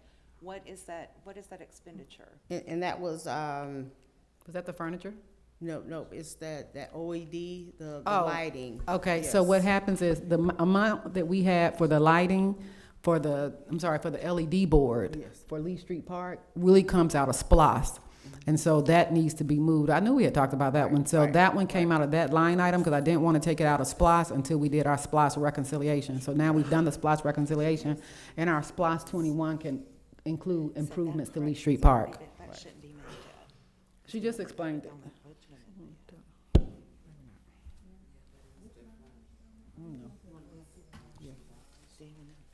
So that's the one, City Manager, when we talked about that it has the electronic sign for Lee Street Park, and we were holding it there until we did the SPOS reconciliation, and now that we know that there's SPOS funding, then it'll be paid for out of SPOS. I hope we're talking about the same one. Yes. We are talking about- We're talking about the same one. Yeah, that's the Yes, yes. $41,000 Yes. came out of that for our Lee Street Park sign. Okay.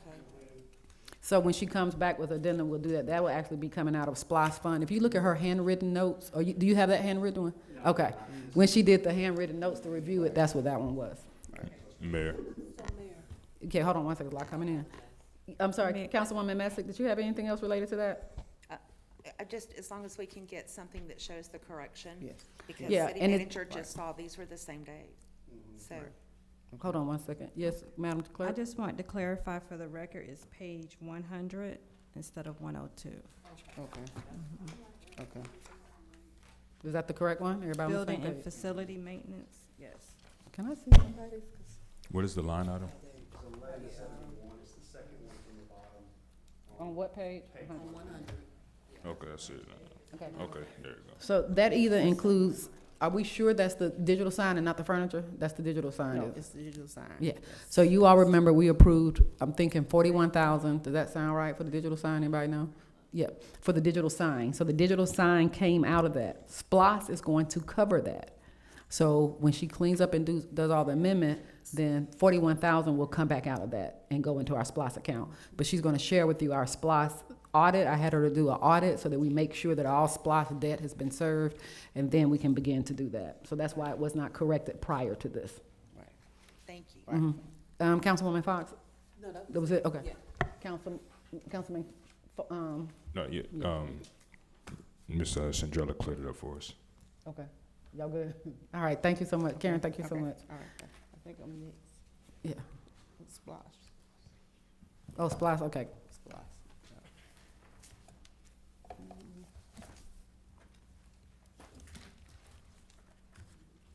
I just gotta wait for him to bring up the splash.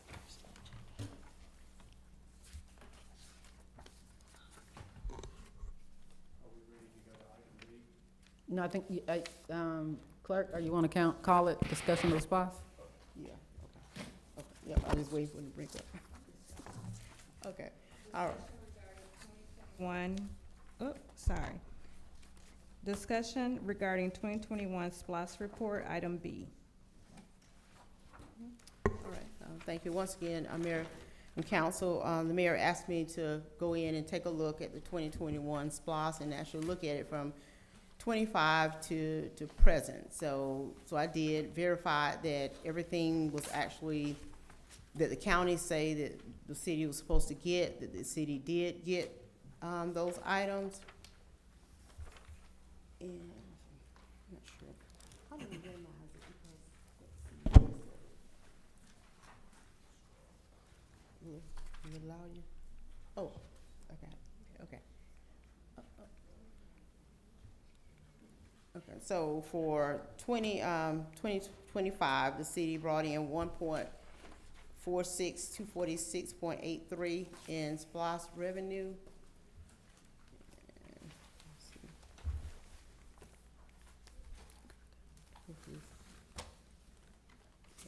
And here, so on average, the average monthly collection is about 118,000. And the highest month, of course, is December, because that's when people are out spending money. And the lowest month is January at 103,396.84. Of course, that's after the spending month, so everybody is a little low in spending, so January is a low month. And so revenue increased about 19% from February through June of 2025.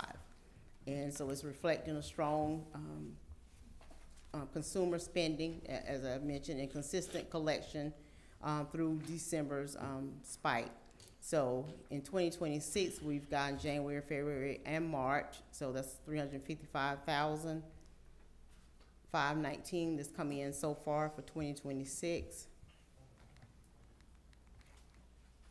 And so the average monthly revenue right now, which is in the first quarter, we're still right at 118,000, just like we've had for 2025. And so basically the outlook remaining terms for April through December 2026 is projected that the city will receive another $1.4 million in the 2026 SPOS. Let's look at my paper here. And so that cumulative for 25 and 26 will total 2.8 million. The final payment is expected for December 2026. The city will actually receive that in the month of February. February of 2027 is when the city will receive the last payment for the 2021 SPLOS.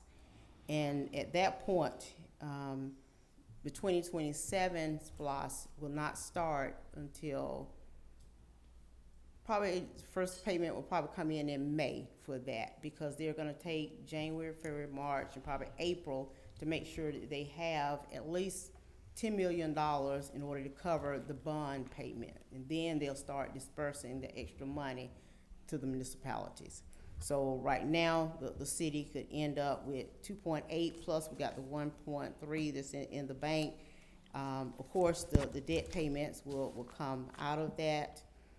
The money that's there in the payment, in the bank, and I apologize that I don't have that total dollar amount here. I apologize, Bear, that we talked about that, but I didn't write it down with the debt or included in my presentation.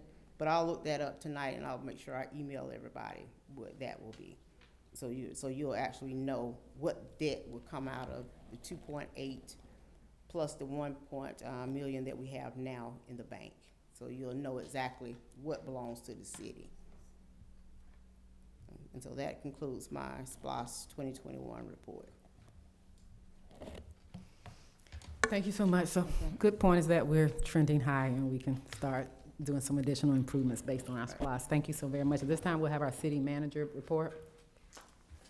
All right, Mayor, Council, thank you all again for the opportunity. It has been, it's been a wonderful a month getting in and getting settled. It has been quite hectic, so we are still just drinking from a fire hose, but there's no other place I'd rather be doing it. Some of the things that we have talked about, equipment, I've already mentioned it in passing about a piece of public works equipment that I want to bring to you. Also have been talking to Enterprise Fleet Services, not rentals, but fleet services, that we are working up a quote to get some additional police vehicles as well as a couple of additional public works vehicles. The numbers are really good. I can't wait to come and bring it to you guys and show you and say, this is what we can get for our money. It's really gonna be a big boost to both, not just the community, but also to the employees. I look at our jobs here in leadership as we give our employees the tools they need to succeed. And sometimes that's a new police car. You know, sometimes that's an additional public works truck.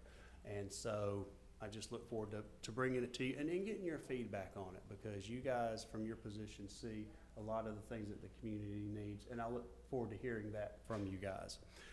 Continue to work on a number of projects, 100 Gloria Drive being one of the ones that's on the top of the list. We continue to have good walkthroughs. We are continuing to make progress on it. There's still a lot of work that needs to be done, but we are steadily progressing. Some road work that is going to be coming up that I want to let you guys know about. Wildcat striping should hopefully start on West Fayetteville Road tomorrow. Chief and I had conversations with them today. There will be some rolling lane closures along West Fayetteville. The company's going to be bringing out some extra traffic control folks just to help, because we know how busy West Fayetteville is. But in talking with the chief, we really think that we can get them in and out pretty quick. They have projected Tuesday and Wednesday for the striping work. In addition to that particular road striping, I went out to Fayetteville last week and saw a new method, not a new method, but a new method here in Georgia to do some road work. Instead of milling and overlaying, they mill in place, which means they heat up the asphalt, then they scrape it, they regrind it, and then relay it. And it's literally a third of the price of a traditional mill and overlay. Those calculations and those particular specific works, that'll be down the road, but just wanted to let you guys know we are always looking at ways to do things, new ways to do things around around here and in conversation, and if it makes sense, we'll pursue it. If it doesn't, we'll say, okay, we'll just let that mature. But when we have a good opportunity and we can get a road resurfaced and not replaced, but resurfaced for about $70,000, that is an incredible value. Of course, it's gonna be site specific, so I'll come back and bring some specific numbers to y'all in the future, but we do continue to work for that. Another project that, and I mentioned those earlier, street sweeping and also the street name sign replacement. Talking about eye appeal, that is just one of the, you just don't notice it until you notice it, but once we can get that process started and brought back before y'all to get approved, it's gonna be wonderful. Continue to work on just our connections. Develop Clayton is working on us with some of the housing stuff. That's the Housing Authority of Clayton County. The connections with the Transportation Department from the GDOT tour. I was able to sit there and talk with the chief engineer for 15 or 20 minutes of Clayton County, and just having him be interested in the things that we want to do and identifying ways that we can help each other. It's so completely refreshing. It absolutely is. Staff-wise, working with the department heads and directors to see where they are on staffing, and then also working with Ms. Karen to see the number of positions that are budgeted. Because if we have a budgeted position out there, I want to fill it. Not only do we need to get them the tools to do the jobs, we need the people sometimes to do the jobs. And so just getting that back into process and just pushing it through and getting it through, very exciting. A lot of good growth and a lot of opportunity. And I look forward to doing more. Thank you. At this time, we'll do reports from City Council. Councilman Alfred Dixon. Yes, first, just hope everyone had a great Mother's Day. Hope everyone enjoyed the time with their families. I definitely want to take a moment to thank the residents for continuing to show up and pour in, into Jonesboro. I appreciate you all's belief in the direction that we're headed in. I will also want to take time to thank the governing body up here today, especially our new council members. I appreciate y'all coming in with a fresh lens. It's really been refreshing and blessed to serve beside you all. The GDOT tour was amazing, very insightful. So thank you for the opportunity. Congrats to the class of 2026. Special congratulations to our Laker Nation graduates. Mr. Ronnie Wells, who been up here at public comment many times. He graduated with his master's degree this past Saturday. And Terry Mitchner, who is our other intern for this semester, also graduated with his bachelor's in political science. So I'm very proud of them and look forward to their success. This weekend, we'll be playing in the dirt on Saturday, May 16th at the community garden, getting these beds right. So if you would like to come out and paint, plant, or just play in the dirt, please join us from 11 to 2. We'll be out there getting it right. And also this Sunday with Miss Shanita Connolly and board member Cooper from Clayton County Public Schools, we'll be at the Clayton County Public Schools Cafe with a real great discussion about getting your house in order. We never know the time, the hour, or the season, we'll be called, but it's important that, we have those things in place for our family. So we'll be there at 1 p.m. on Sunday. If your time permits, please join us. Thank you. Councilwoman Kearney. All right, good evening, everyone. I also hope everyone had a great Mother's Day. Shout out to my mother, LaVonda Jones. I know she's probably watching. And I hope everyone also had a great Cinco de Mayo. I know I did have fun. I hope everybody else had fun and really remembered everything that it's about. Also, just a plug for the DDA side of the house. Council, if you could, this is not a requirement, it's just more of a strong, recommendation. If you're able to, go out and view businesses, in the city of Jonesboro that of course are, registered, please do so. Even just popping in and saying hello is always a good thing. Just letting them really feel and know our presence and that, we support them.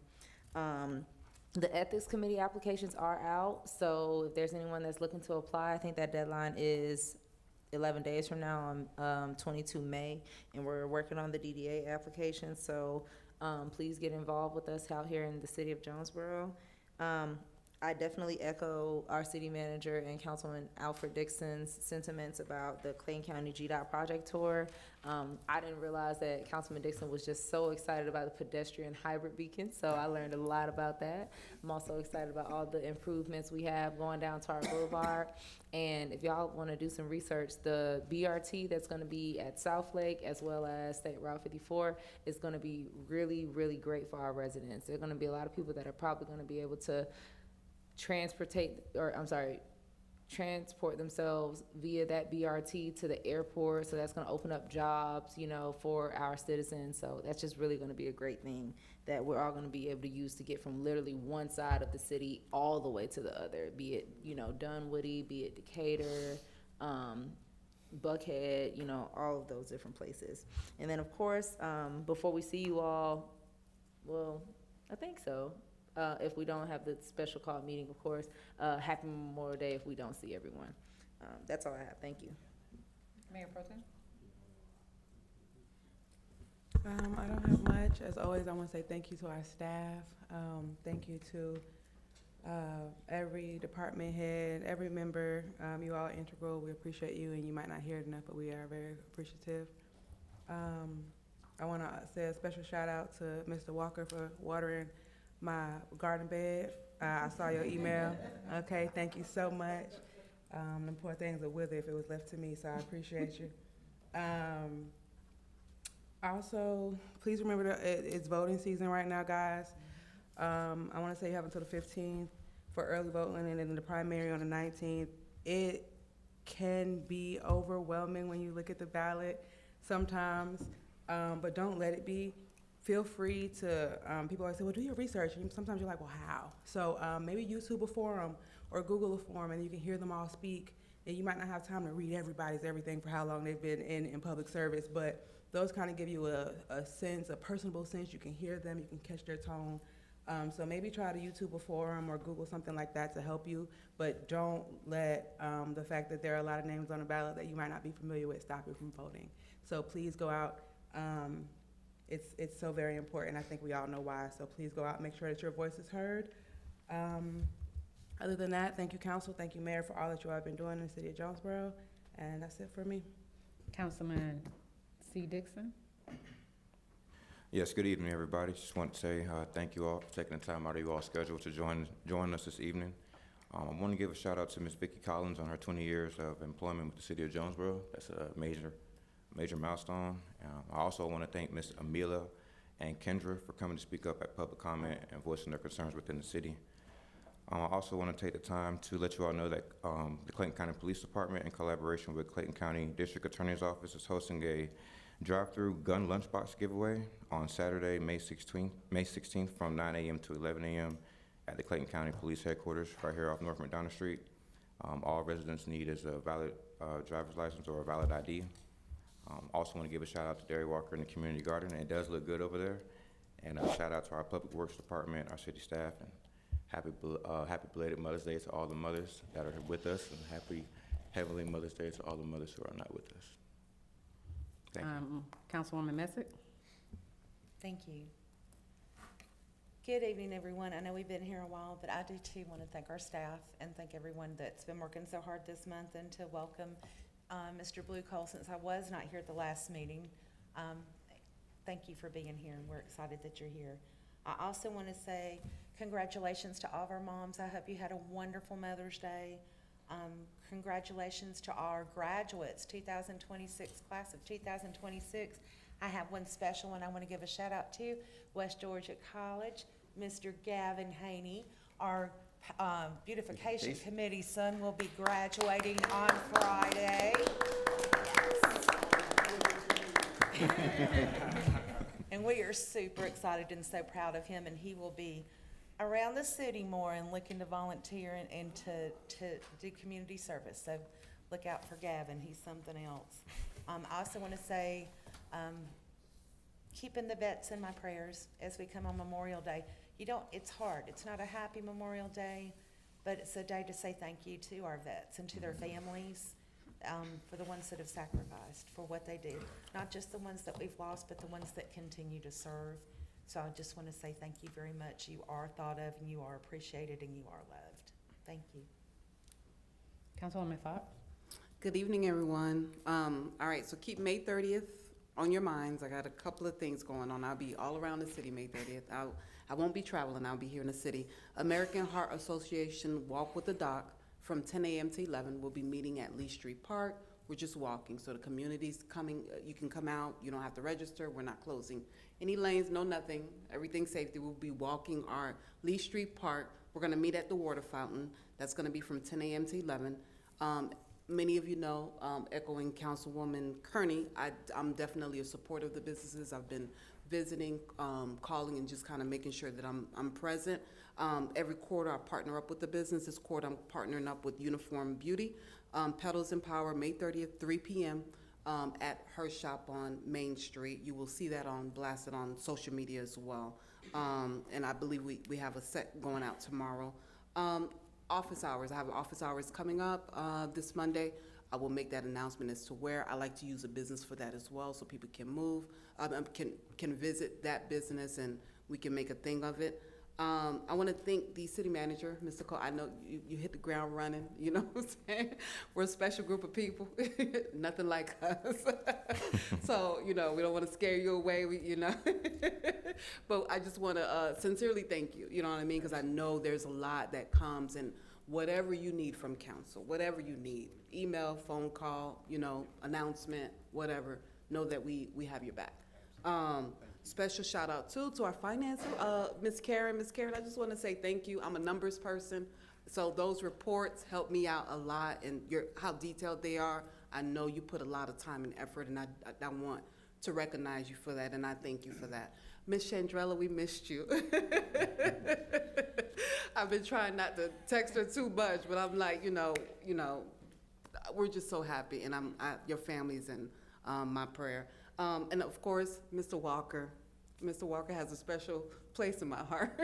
We're working on a few projects. I want to shout out the beautification committee. I mean, we are hitting the ground running. I'm excited. He keeps us on our toes. He is definitely military, Navy SEALs guy. He gets the job done.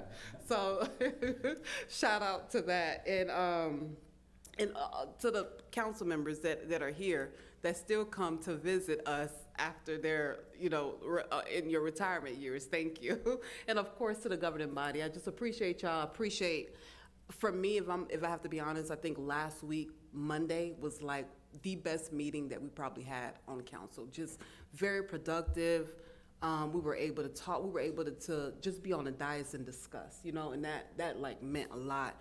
And I'm confident that is starting to set the tone for where we're getting ready, because we do better working together, and I am so committed to that process. So I just want to take a shout out to say I salute y'all.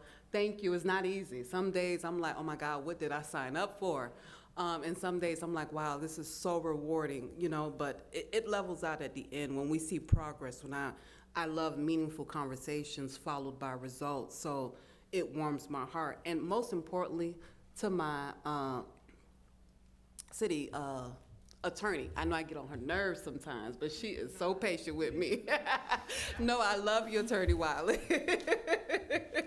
But I appreciate your patience in breaking down. As a new council member, there's a lot of information that comes at us, and breaking down the words, and it means one thing in real estate, it means something else in legal, in politics. So thank you for your patience in breaking down, and your level of detail. Truly appreciate. I know that you represent the city, and you're invested, and I can see that.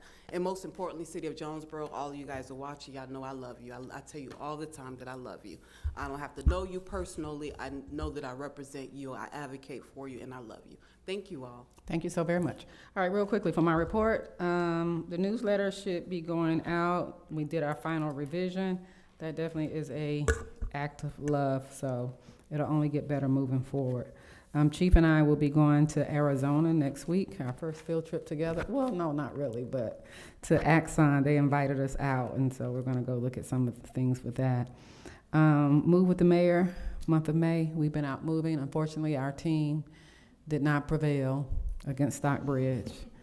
And so now I have to go present a proclamation to Stockbridge. But it was great camaraderie, and it was really great, and we're looking forward to that. June 6th, we will have our Move with the Mayor. It was canceled from last Saturday, and it will be on the Green. So it'll be a day starting with yoga all the way up through sound baths, high impact, and some senior workouts. So look out information from that. Do want to share this information with you. As you all know, we talk a lot about grants.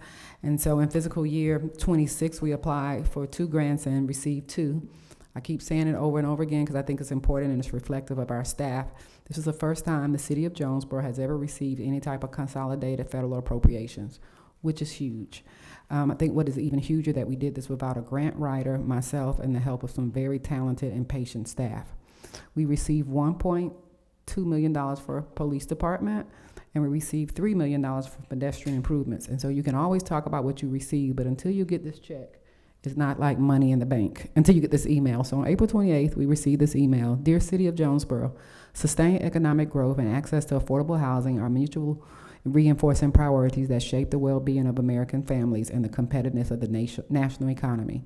To support these objectives, the fiscal year 2026 Consolidated Appropriations Acts provide a total of $3.62 billion in economic development initiative, community project funding, supporting over 2,200 projects across the country.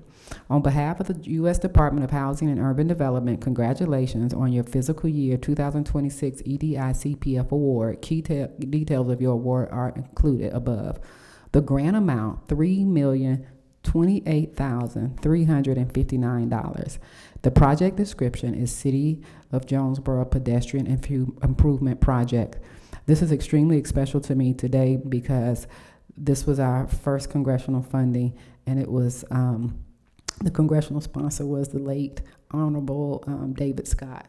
So in his memory, I am most appreciative for him taking a chance on the city of Jonesboro. If you recall, we received 2 of the 15. So advancing this project that stimulates job creation, attract private investment, and the expanding housing supply is critical to improving tangible benefits to working families' community. So our HUD office will be working with us to support us in administering this award and ensuring that our project is implemented in accordance with applicable laws and procedures. I expect that any day we'll receive a similar letter for our approximately $1 million for our police improvements. Again, I want to give a shout out to the staff that worked very closely with us to get these done, to Mayor Pro Tem that traveled with me to actually see what it's like to get there and lobby on behalf of your city. We've already received 2 confirmations that, or was it 3? 2. The cars and $2.4 million have already moved to the Appropriations Committee for fiscal year 2027. So I expect that we'll get at least $6 million worth of funding through that. So wanted to share that information with you. And other than that, I don't have anything else to share. And I'll entertain a motion to go into executive session. So made. Second. Any discussion? For the purpose For the of- purpose of litigation and personnel. All in favor? Aye. Any opposition? Thank you so very much. Madam Clerk, before I always forget. Thank you. Madam Executive Assistant.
a motion to approve the executive session affidavit? So- Which discuss personnel. So made. Second that motion. Any discussion? All in favor? Aye. Motion to approve the executive session minutes, I'll accept the motion. Motion to approve. So made, I'm sorry, second. Any discussion? All in favor? Aye. All right, council, can I get a motion to adjourn? So made. So made. Second that motion. Any discussion? All in favor? Aye. Good night, guys. All right, great meeting, y'all. Thank you. Y'all be waiting to